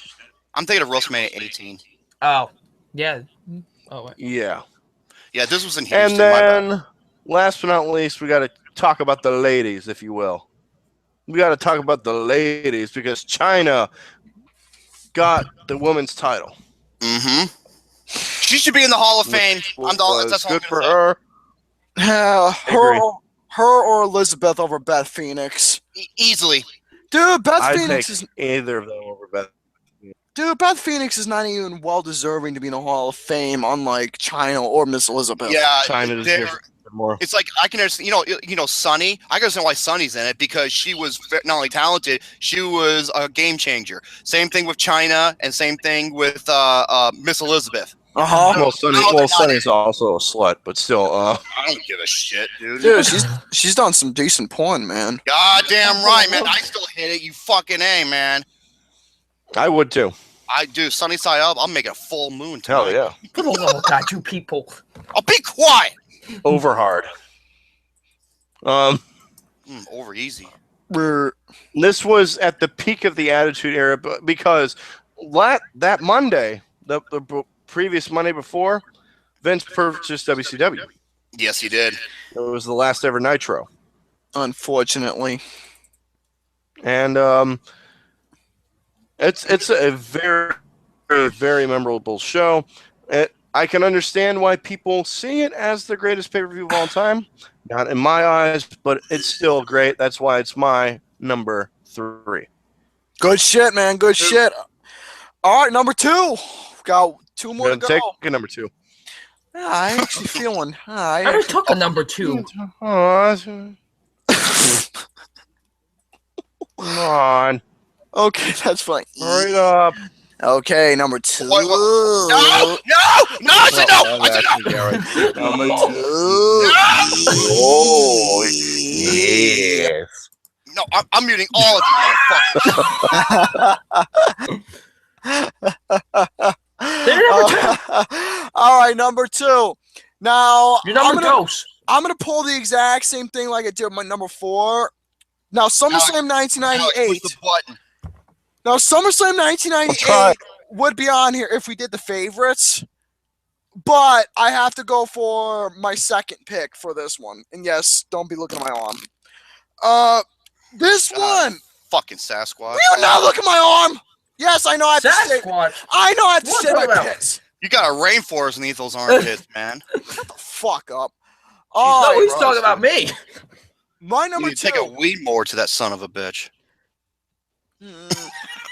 My number 2, this was one of the greatest SummerSlams of all time, and how each match was starting off, with a lot of mid-carders giving an excellent match, especially at a time like this. This truly showed what SummerSlam was all about. Starting off with an outstanding kickoff between Kurt Angle and Rey Mysterio and ending in a pretty decent submission match. Well, submission ending. Really good shit. Rey Mysterio, when he went over, could have, but still, it was Kurt Angle, and he's a badass. Then you had a feud going on between Ric Flair and Chris Jericho. I believe this was the first match, and Ric Flair, being the heelish way that he was, winning it by submission, and they did have a match at Unforgiven. Same exact concept, I believe. I forgot who won that match. Then you had, again, a rematch at Unforgiven, but you had Edge and Eddie Guerrero facing off against each other. Good shit. Really good shit. Then you had the Un-Americans, Lance Storm and Christian. Honestly, though, this was not really one of my favorite gimmicks during that time because, well, you all know why. Because they were called the Un-Americans. So, but still, in wrestling-wise, it worked with how they were. Hey, Gary. Hey, all you un-American bastards! If you don't like America, won't you get out? Fuck me, dude. But yeah, they had that, and they managed to, win the belts against Booker T and Goldust. Booker T and Goldust, between that gimmick, as a wrestling gimmick in the ring, I couldn't really, see it work really well. But as backstage, well, they were funny together. Oh, dude, they were hysterical. they were fighting together backstage, but in the ring, it just didn't work for me. Then you had a very interesting Intercontinental match between Rob Van Dam and Chris Benoit. Mm-hmm. This is definitely one of the most underrated Intercontinental matches ever between these two guys, especially Chris Benoit going as fucking hardcore as he was on RVD. It was great. Then a decent match with Undertaker and Test. Nothing special. It was decent. Then you have one of the greatest street fight matches of all time. After he has been out of the ring for so long, and he returns to have the street fight against a guy he knows really well, Triple H. Shawn Michaels versus Triple H in this street fight. And God, dude, this was one of the most unpredictable matches I've ever seen because you didn't know who was going to win and of how it was going to, progress as it went on because these guys knew each other so well. And with Shawn Michaels unexpectedly winning, it tells you that this was definitely his comeback. But then after that, Triple H took the sledgehammer, and again, just summarize what Big Boy said, he went Shao Kahn on his ass and just knocked him out with the sledgehammer. Feel the power of Shao Kahn. But yes, these guys had, I think their rivalry lasted for the rest of the year, I believe. I know it went up to 2004. I believe it did, and it was actually, a lot of them were good matches, and it worked so well. Then you have this match right here, and it was definitely the right guy won, and I'm glad The Rock put him over, because here's the thing about The Rock. In the ring, he knows when to put good talent over, and for this case, Brock Lesnar, who was the next big thing during his time, he gave Lesnar the belt, and rightfully so. John Cena take notes. Uh-huh. Rock shouldn't have put Cena over, man. It was fucking stupid. Cena's not. Lesnar is more deserving. Eddie Guerrero was more deserving when he was during his time. A lot of these other guys who would have faced off against The Rock were more deserving than fucking John Cena. Rob Van Dam, another guy. Hell, The Rock was even kind enough to put the Hurricane over. Mm-hmm. Hell yeah. Yeah, he did. Yeah. He that tells you something. John Cena, Roman Reigns, Triple H. Take notes. Uh-huh. Because The Rock, as a legend, hey, man, Reign of Terror, man. He buried a lot of wrestlers. Golden shovel. He did, and The Rock is a guy who understands and knows what real talent was. Again, the Hurricane, Robin, a lot of guys. Even the Hurricane said in a shoot video, he's like, "Dude, I love The Rock, man. He helped me. It was his idea too. The Rock's idea to help put him over and everything. Hurricane couldn't talk nothing but the best respect for him. So yeah. Oh yes. See, the Hurricane during that time, I think Gregory Helms was one of the most respected guys who never really had anything bad to say about anybody. I don't think he did. But yes, this match was phenomenal. Great that Lesnar won and rightfully deserving. So yeah, SummerSlam 2002 is my number 2. Damn. Alrighty, my number 2. My number 2, ladies and gentlemen, boys and girls, children of all ages, proudly brings to you the tag team champions of the world. Okay. All right. Meow. Tweedledee and Tweedledum. Yep. Number 2. Now, I know we talk a lot of garbage about the PG era and everything. Oh, it's fucking stupid, dude. However, Jesus Christ. New era. However, we cannot deny that this pay-per-view was arguably the best in this new era. That in 28. That is Money in the Bank 2011. Knew it. And WrestleMania 28. Yeah. Evan era.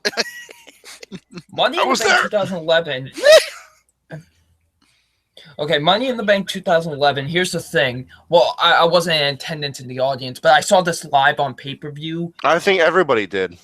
This was incredible. Let's go over the match card really quick. I think it was one of the biggest Let me see the buy rate. Pay-per-view buy rates behind WrestleMania and hitting the history. Let me look, because like I said, the build up, and then yeah, the build up.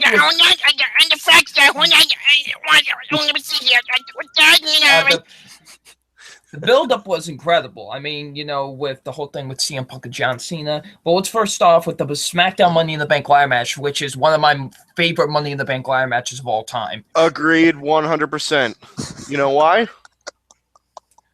Because not only because the right guy won, but that and just look at the talent in that match. I mean, they want to know something. Besides 2 people in this match, none of the other competitors have ever been in a Money in the Bank ladder match. True. Besides Kane and Cody Rhodes, none of the others were ever in a Money in the Bank ladder match before. That was a hell of a match too. Yeah, Dude, Hey, that Oh, was it was in great. this Hey, match. Gary, what the hell are you laughing about? Let him keep talking. I'll say after. Just Okay, let this him keep matchup. talking. Okay, this matchup was insane. It was an awesome Money in the Bank ladder match. It was just phenomenal.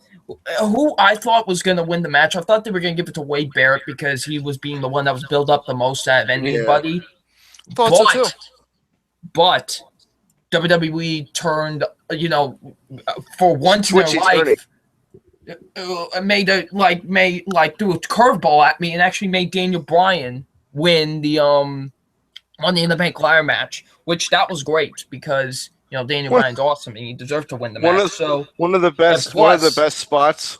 One of the best spots is when Sheamus powerbombs Sin I Cara was just through about the to mention ladder. that when Oh, Sheamus Jesus. powerbombs Sin Cara through the ladder and just literally breaks Sin Cara in half. That was great. So yeah, and the only time you're ever going to see Justin Gabriel and Heath Slater in a main event, somewhat of a big matchup. So yeah, that was the SmackDown. Then you had the Divas Championship, which was probably the weakest match on the card. But then you had Mark Henry versus Big Show, which was just Mark Henry. That's what I do. And then That's what I do. and then you had the Raw Money in the Bank ladder match, which I thought was also great. That's what I poo. That's what I poo.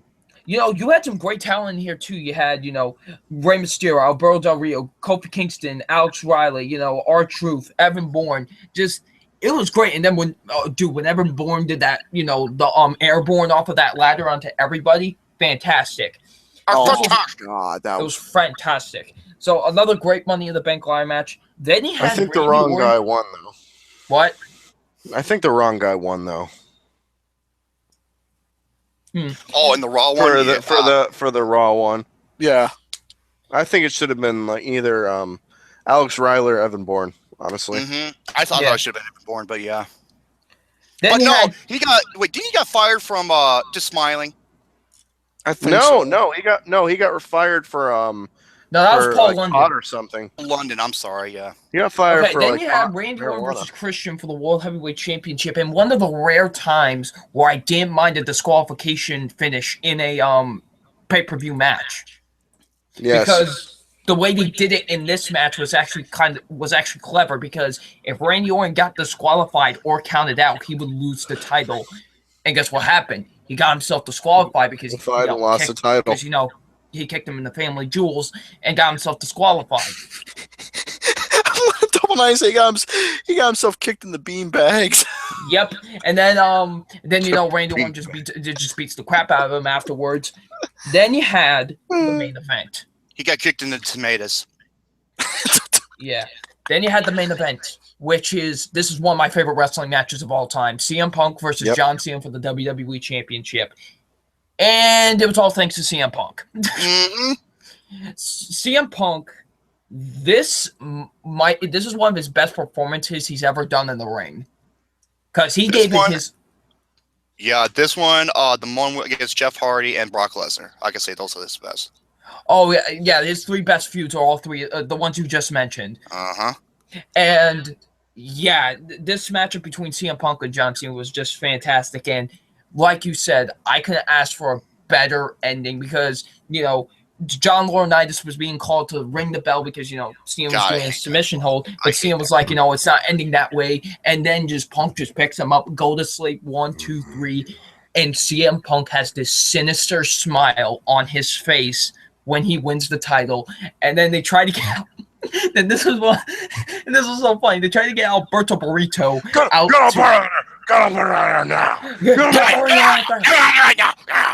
And then CM Punk just kicks him right in the face and then just blows him a kiss and walks off with the title. Fantastic.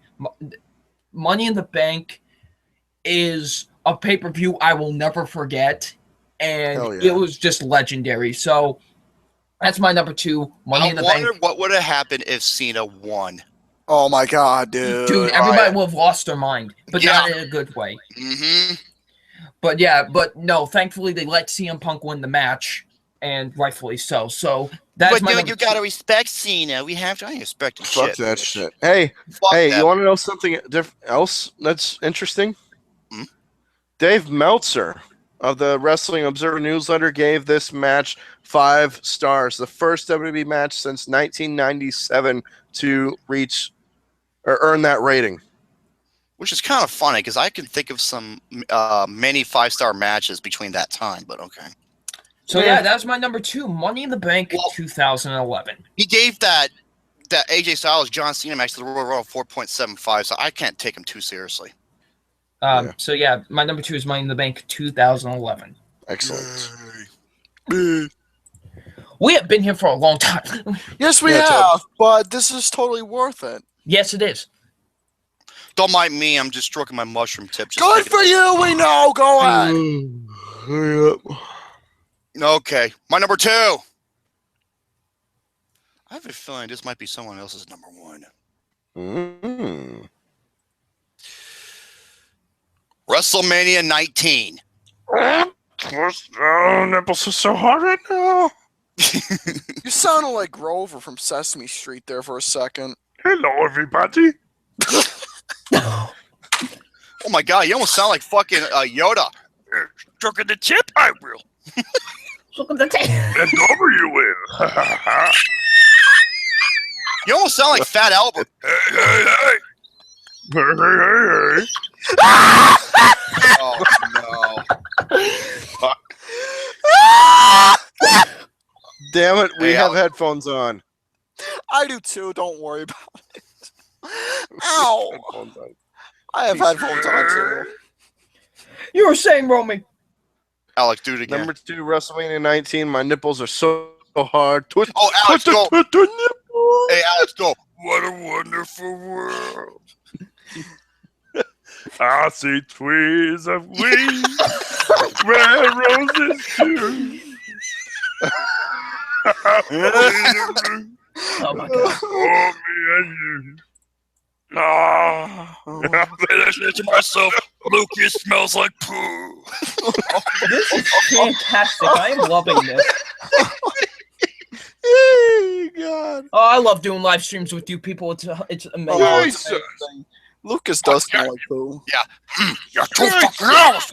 Jesus. All right.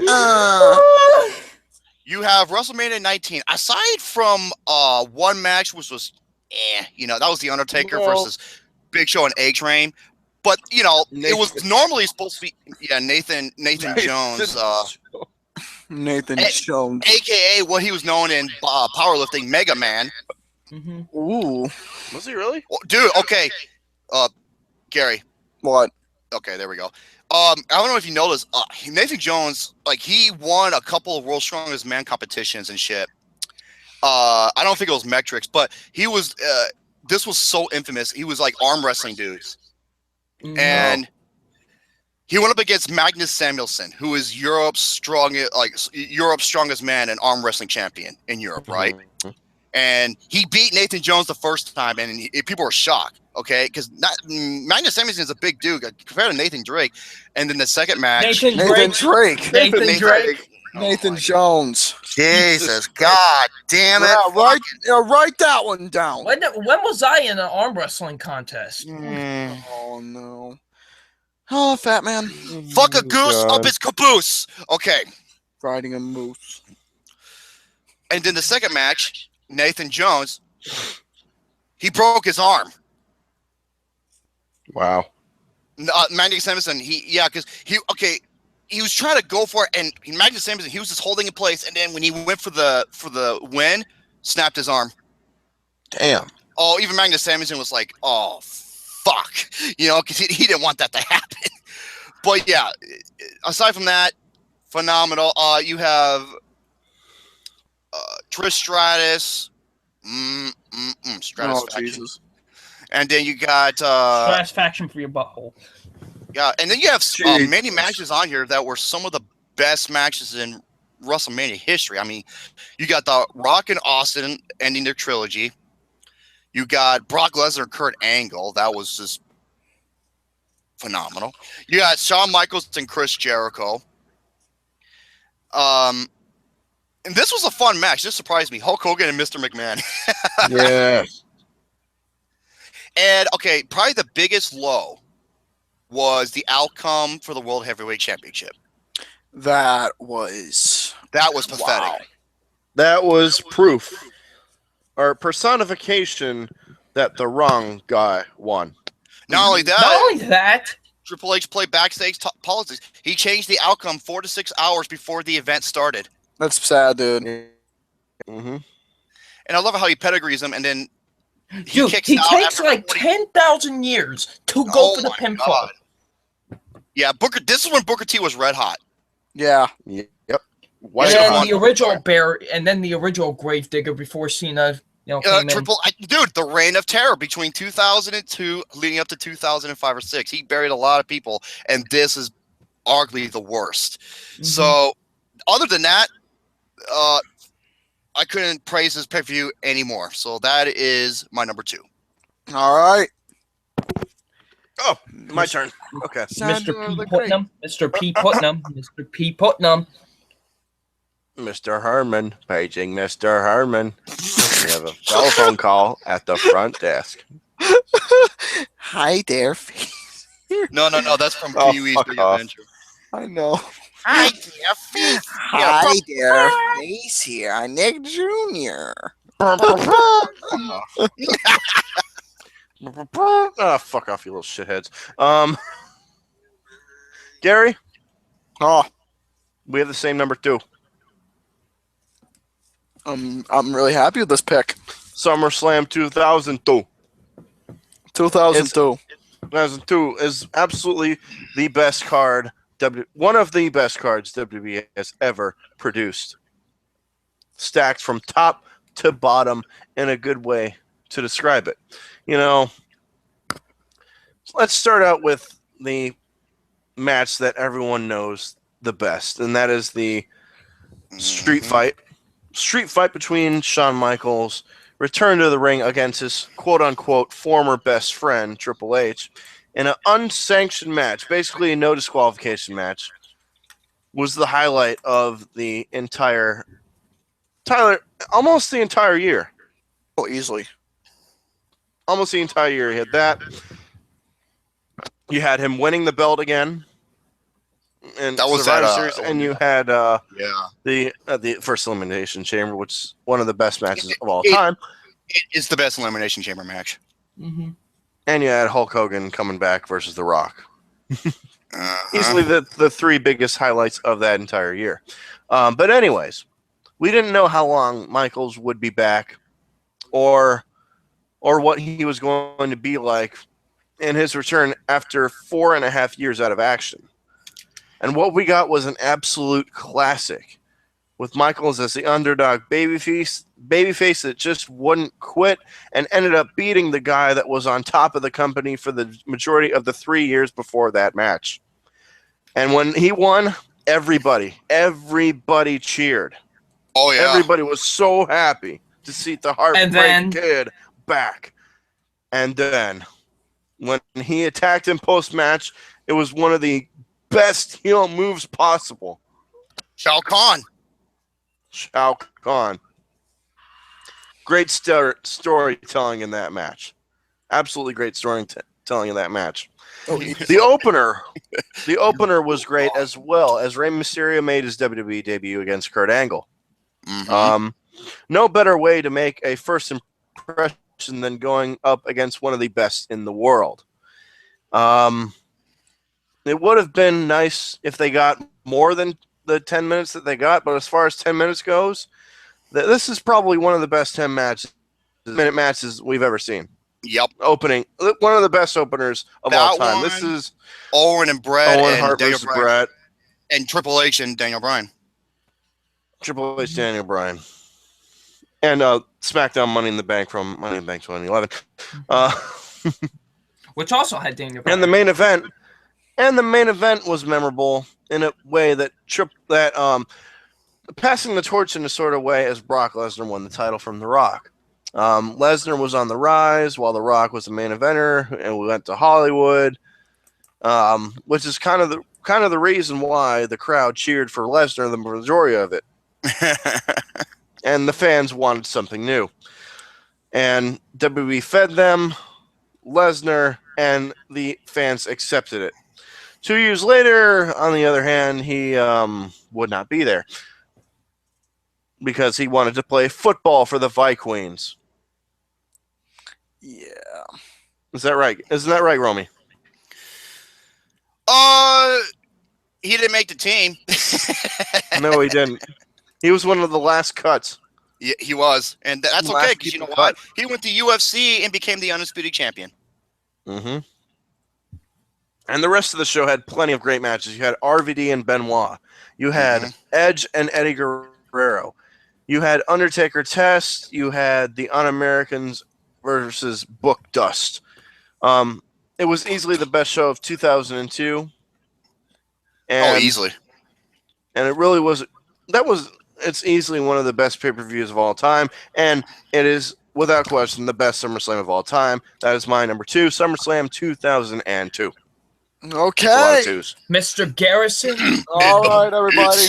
It's number 1. All right, everybody. It is time for number 1, and this is that part where we give our best wrestling event of all time that Not we absolutely favorites. love. Not favorite, but absolutely loved, and it is the best.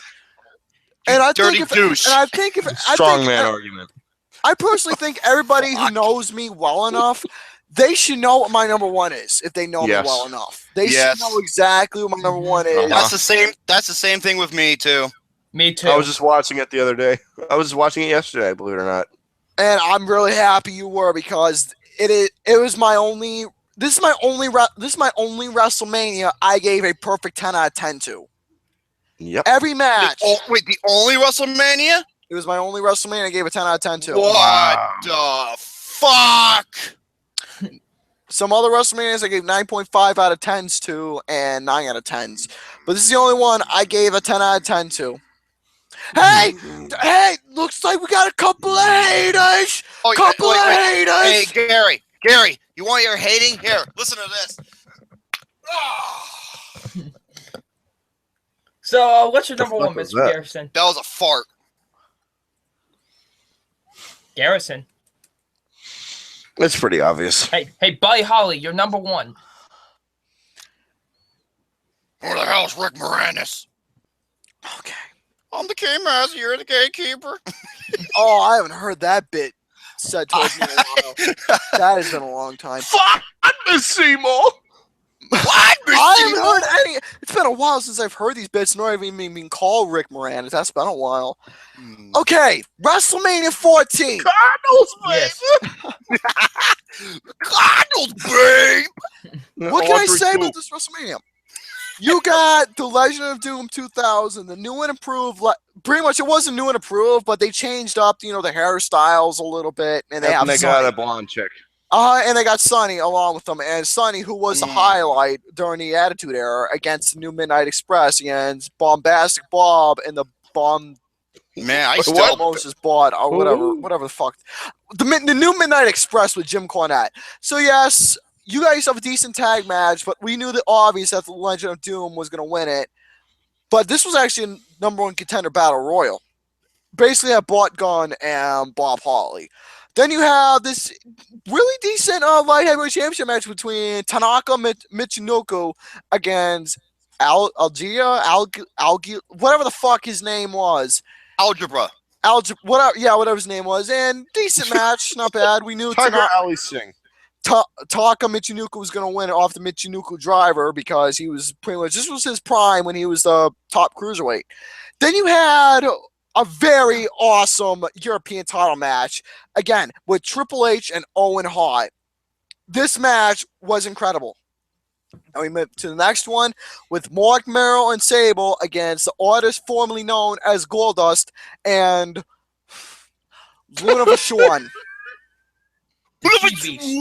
Luna Vachon. The She-Beast. Very interesting tag match, and this rivalry was going on. This rivalry was actually going on for quite a while because, well, Sable and Luna Vachon hated each other. Jesus Christ! I And wouldn't this was fuck her when- with Gary's dick. Oh, my oh God. man, that reminds me of that joke at the roast. Oh my Hold up, God. before I continue on, let me tell you something right now about my dick. This Oh God, dick, really? It's tiny, and Come it's on. non-existent. it may be tiny, but this dick has felt more pussy than Lucas will ever get. So anyway, Ooh. oh, Lucas, if you're watching, I sorry. I Never sorry. getting laid. Sing. I'm s- I'm s- I'm s- I'm. s- I'm s- Gary. I'm s- what? Gary. What? Go on, as you were. Anyways, then you got The Rock when he was the prime known with when he changed his name from Rocky Maivia to The Rock when they pretty much made him The Rock when he was in the Nation of Domination with Kwame Mustafa, Mark Henry, and D'Lo Brown against Ken Shamrock for the Intercontinental Okay. belt. I'm not gonna say. I'm just gonna type this in the group chat. An old buddy of mine a long time ago called this the Nation of Domination. This group, but don't keep going as you were. Okay. Let me see. So anyways, like I was. Okay. What up? Hold on. But anyways, like I was saying, The Rock, who won the match by disqualification against Ken Shamrock, but yes, it ended in disqualification, but this was one of those only acceptable disqualifications I took because this was leading up to something between these two. Then you got one of the most creative matches during the Attitude Era, which was the dumpster match between two hardcore guys, Cactus Jack and Chainsaw Charlie against the New Age Outlaws. One of my all-time favorite tag team matches, and this one was entertaining as hell. Good God. Oh my God. That's what he called That's him. wrong. That's wrong. That's wrong. I didn't say he did. Oh my Lord, up in heaven. That's just wrong. All right. But yes, you got Cactus Jack and Chainsaw Charlie against the New Age Outlaws. Dumpster Lord, I match tag team apologize belts for reading and that. rightfully deserving for Cactus Jack and Chainsaw to win it. Then you got my all-time favorite WrestleMania match ever. This is my all-time favorite WrestleMania match ever, and definitely one of my 6 out of 5. Monster versus monster. You got a rivalry that started off from a year ago, working its way up to present time with one of the most well-booked stories between, family and whatnot, and, not wanting to sacrifice or fight against another sibling. But when push comes to shove, it happened, and boom, they had one. This is one of the most iconic matches ever in WrestleMania, and it lived up to its name between The Undertaker versus Kane. Lived up. Is that the match where Undertaker started doing that jumping suicide dive over the top I believe rope? so. That's where he debuted it, and the way he debuted it was epic. It really was epic. All right, the next up, you got Stone Cold Steve Austin against Shawn Michaels, along with Mike Tyson. Let me tell you something, Stone Cold. I love Stone Cold. Let me tell you something, Mike Tyson. I was going to root for Shawn Michaels. My name is Tyson. Stone Cold. Stone Cold. He's the Attitude Era. He's the bad man on the planet like I was, man. We were in the main event in my glory days. I love Stone Cold. I knocked Shawn Michaels on his ass like I did off the hoverboard. Oh, that video. But yes, again, another match that lived up to be iconic down the road of how it was booked and what led down pretty much the downfall in a way of Shawn Michaels and DX and the rise of Austin 316. And it was beautiful. Yeah. Absolutely beautiful. And Stone Cold hit the stunner on Shawn Michaels. 1, 2, 3. Tyson wins as a special enforcer. And after Michaels got fucking Stone Cold Steve Austin. Mike Tyson wins. Oh. Anyway, Stone Cold wins it. Mike Tyson comes in and he knocks the fucking shit out of Shawn. Yo, Shawn Michaels, you're sweet chin music. I got the sweet chin music in my fist. What they call me, Kid Dynamite. But yes, this WrestleMania. What can I say? This WrestleMania, this lived up to a decade. I managed to surprisingly grow up within the short time of when I was born, and I actually grew up with this decade as a very young child. How I can Yep. tell that? My folks can tell me that I grew up watching when I was a small infant. Now, I don't remember, but my folks told me, and they can tell me. But yes, from what they told me, I grew up with the Attitude Era, and this shit was absolutely right. phenomenal. This lived to be the Attitude Era that we all knew and loved. My number three. The peak of the Attitude Era, the beginning factor, and all these well-known names. Like I said, Triple H, Owen Hart, Goldust, The Rock, Ken Shamrock, the New Age Outlaws, Cactus Jack, The Undertaker, Kane, Shawn Michaels, Stone Cold Steve Austin, many others who was associated. Even in that battle royal of the tag team, still, it was great shit, and so many gimmick tag teams that actually worked and turned out to be pretty decent. I love this WrestleMania so much, and this is one of those WrestleManias I can watch over and over because how epic it was and truly signifies the Attitude Era. WrestleMania 14 is my number one. You because I had my tights in it. I'm my tights on the booth. Oh boy, it's time for Romy. Let's just say on number one. Ready? Yep. All right. Great. 3, 2, 1. WrestleMania 17. This is X7. this without question. This without question is the greatest wrestling pay-per-view of all time. No question. Easily. No. This. Yes. Yes. Yes. I'm actually At least someone is agreeing with me on this because. And I know Steve Charisma will say the same thing.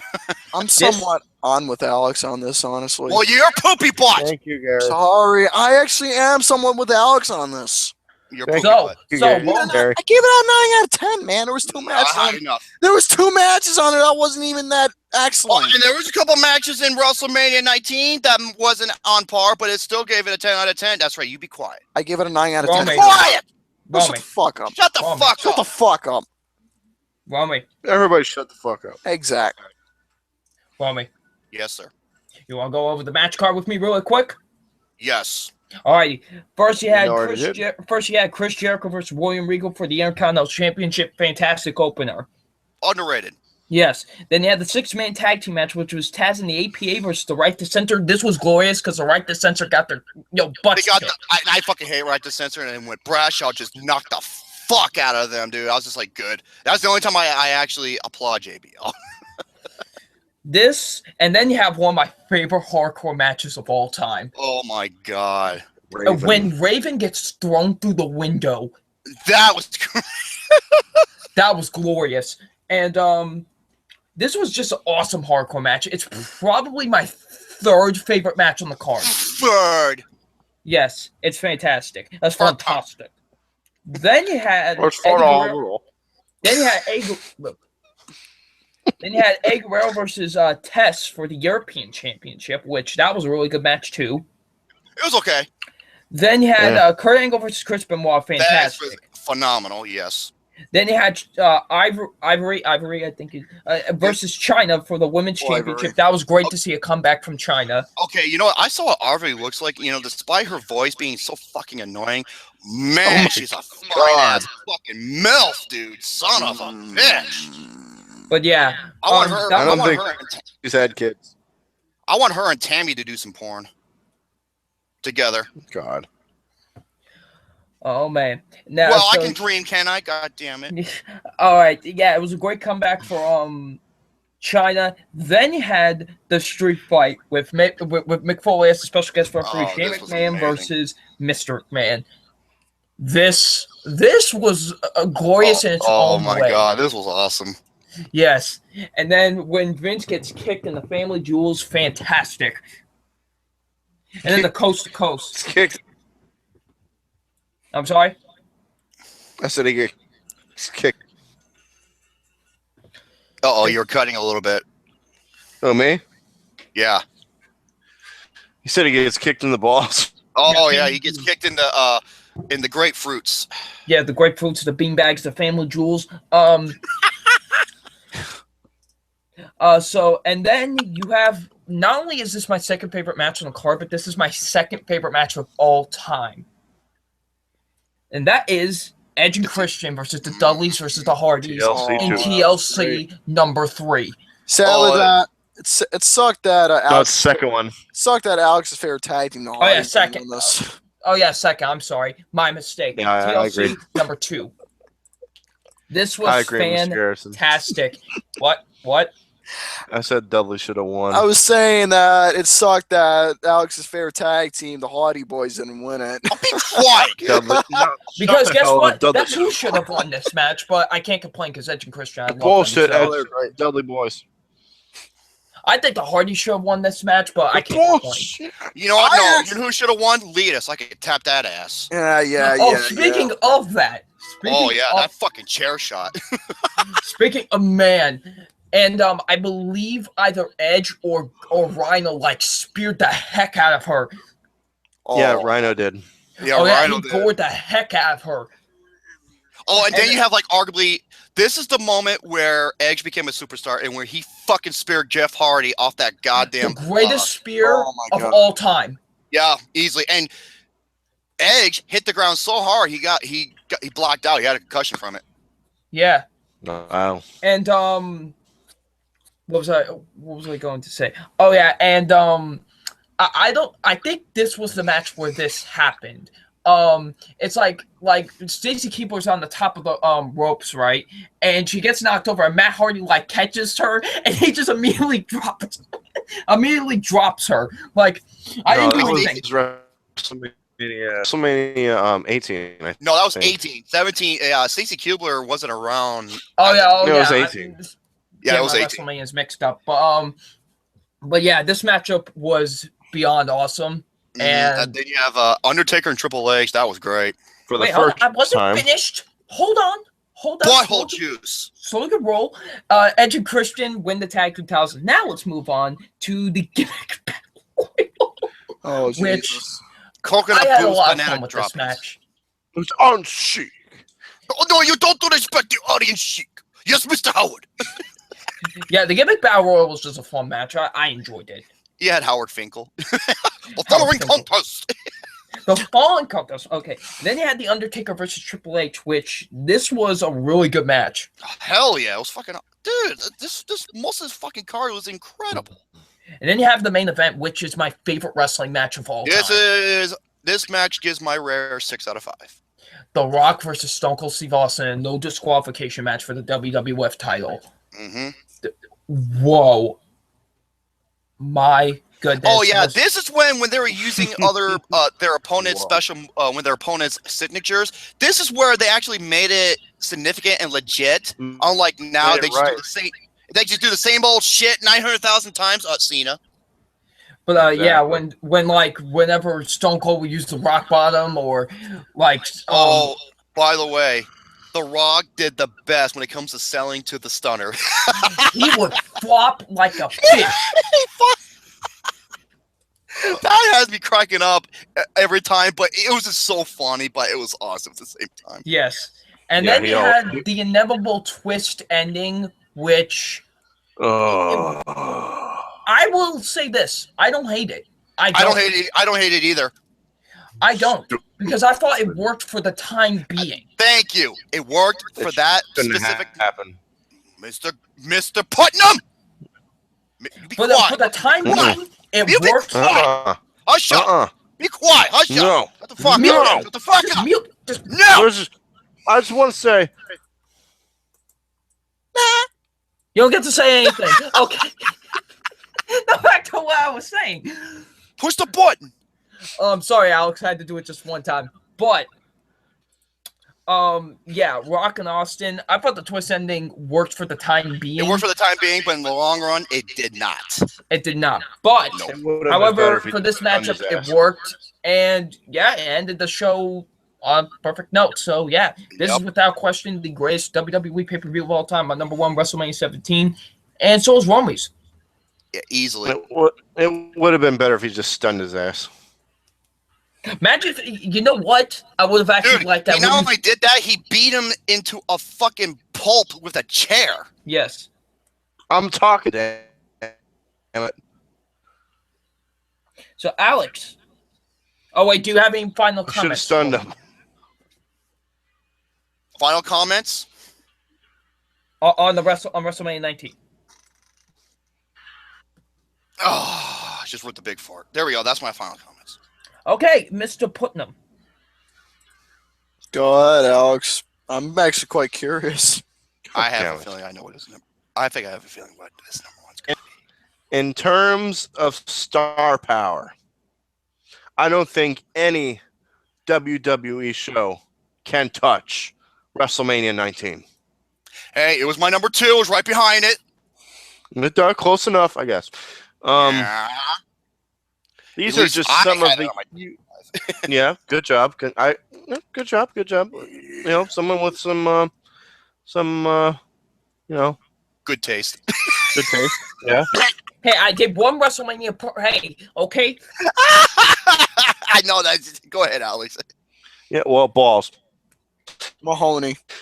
These are just some of the what? We said balls. I said Mahoney. This is glorious. This is just some of the huge names that were in action at WrestleMania 19. Just listen to this: Rey Mysterio, The Undertaker, Trish Stratus, Eddie Nichols, Chris Jericho, Triple H, Hulk Hogan, The Rock, Brock Lesnar, Kurt Angle, Booker T. I already said Booker T, didn't I? Oh, I don't know. You cut out Ric once. Flair, Vince McMahon, even the Big Show. Me. Can you guys hear me still? Yeah, Yes. I can hear Now you. we can. Now we can. Hold on, let me do something real quick. Yeah, your audio is a little. How about now? I can hear you. Good, Yeah. good. Is that better? Yeah. Yeah. Oh, good. Okay. So,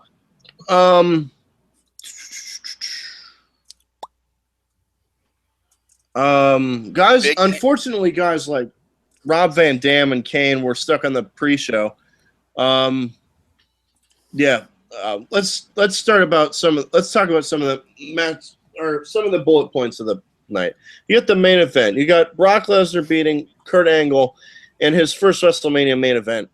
First WrestleMania match. Kurt Angle went into the match with a very serious neck injury. Somehow made it through without suffering further injury. Oh, And yeah. then Brock Lesnar almost killed himself. Oh, not only that. The Well, worst here's the shooting thing. star press of all time. Okay, here's the thing about that. If you've seen like his previous dark matches or indies, he did the move perfectly every single time, and he did it perfectly. Time. It was his finisher, You and know the what reason I think why, it was? I know why he fucked up, because Kurt Angle was too far away from the ring. He was too far away. That's why. Mm-hmm. How And he that's how the match survived was- without a serious injury, I'll never know. And that's how the match was supposed to end too, by the way. Mm-hmm. But no. Yeah. But no, that Brock Lesnar is a freaking freak of nature, and that is proof why. Yeah. You get Stone Cold Steve Austin wrestling his last ever match against The Rock. Perfect way. It was also the third match in the WrestleMania trilogy with The Rock. Fine. Unfortunately, we didn't. Your audio's still cutting Man, out. your audio's cutting really bad. Yeah, your audio's cutting not all that good. Uh-oh. That Oh, doesn't sound too good. Fucking Christ. Uh-oh. Fucking hell, dude. Hold on. See if we can... Hold on. Is that better? Fuck me. Uh-oh. Hello? Damn it. Shit. Folks, folks... Can you guys hear me still? God damn it. Yes, folks, Yes. bear with us. Can you guys hear me now? Yes. I can hear you. Is that good? Yes. Okay. Anyways. We didn't know this was going to be Stone Cold's last match at the time, but if we did, it would have been even more emotional. Like usual, they had a great match, and I think it was their best their series. Shawn Michaels made his WrestleMania return after 5 years away.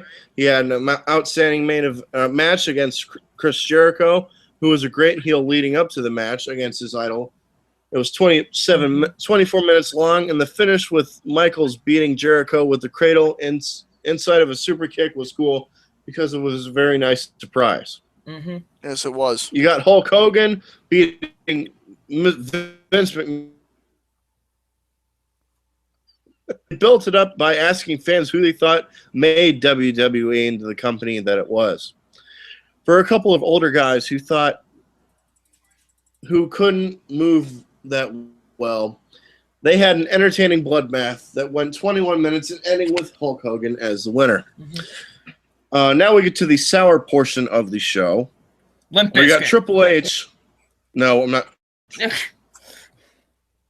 God damn it, really? I'm sorry, I had to. Oh, man. I'm glorious. Wonderful. Yeah, it was glorious. Triple H didn't put over Booker T. Most thought he would.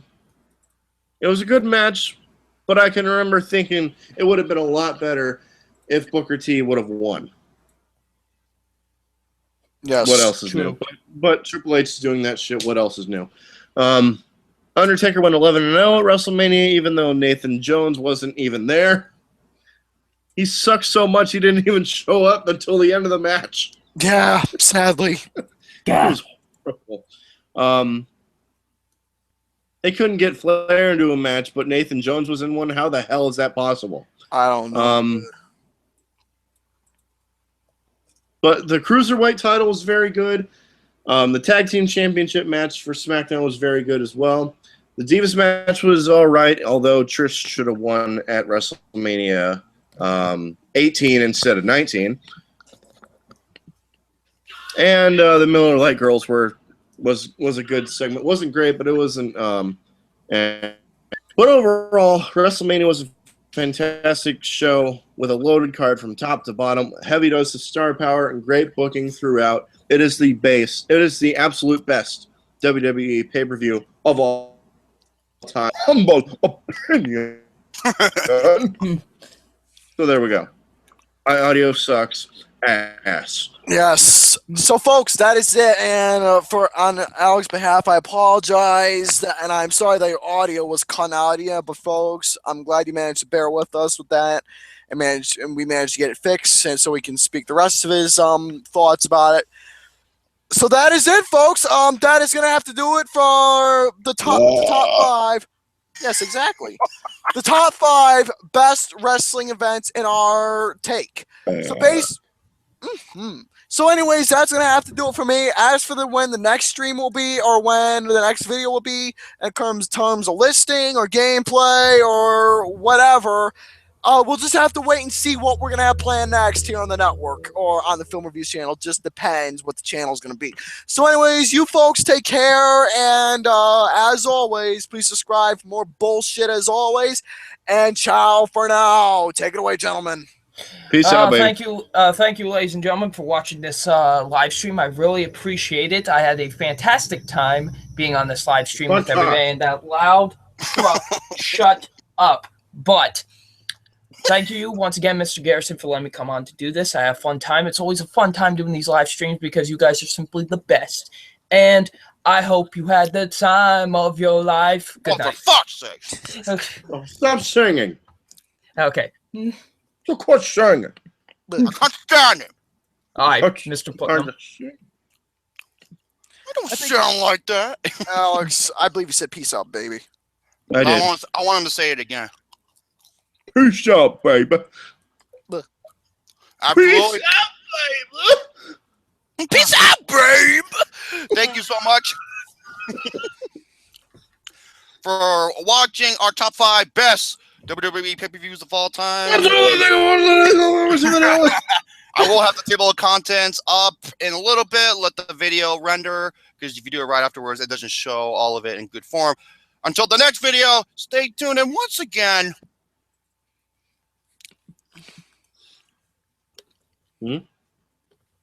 yeah. Hoopy. What?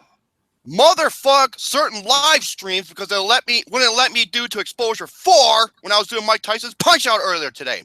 Now, if you excuse me, I'm gonna beat up some hot MILF Raquel Divine porn.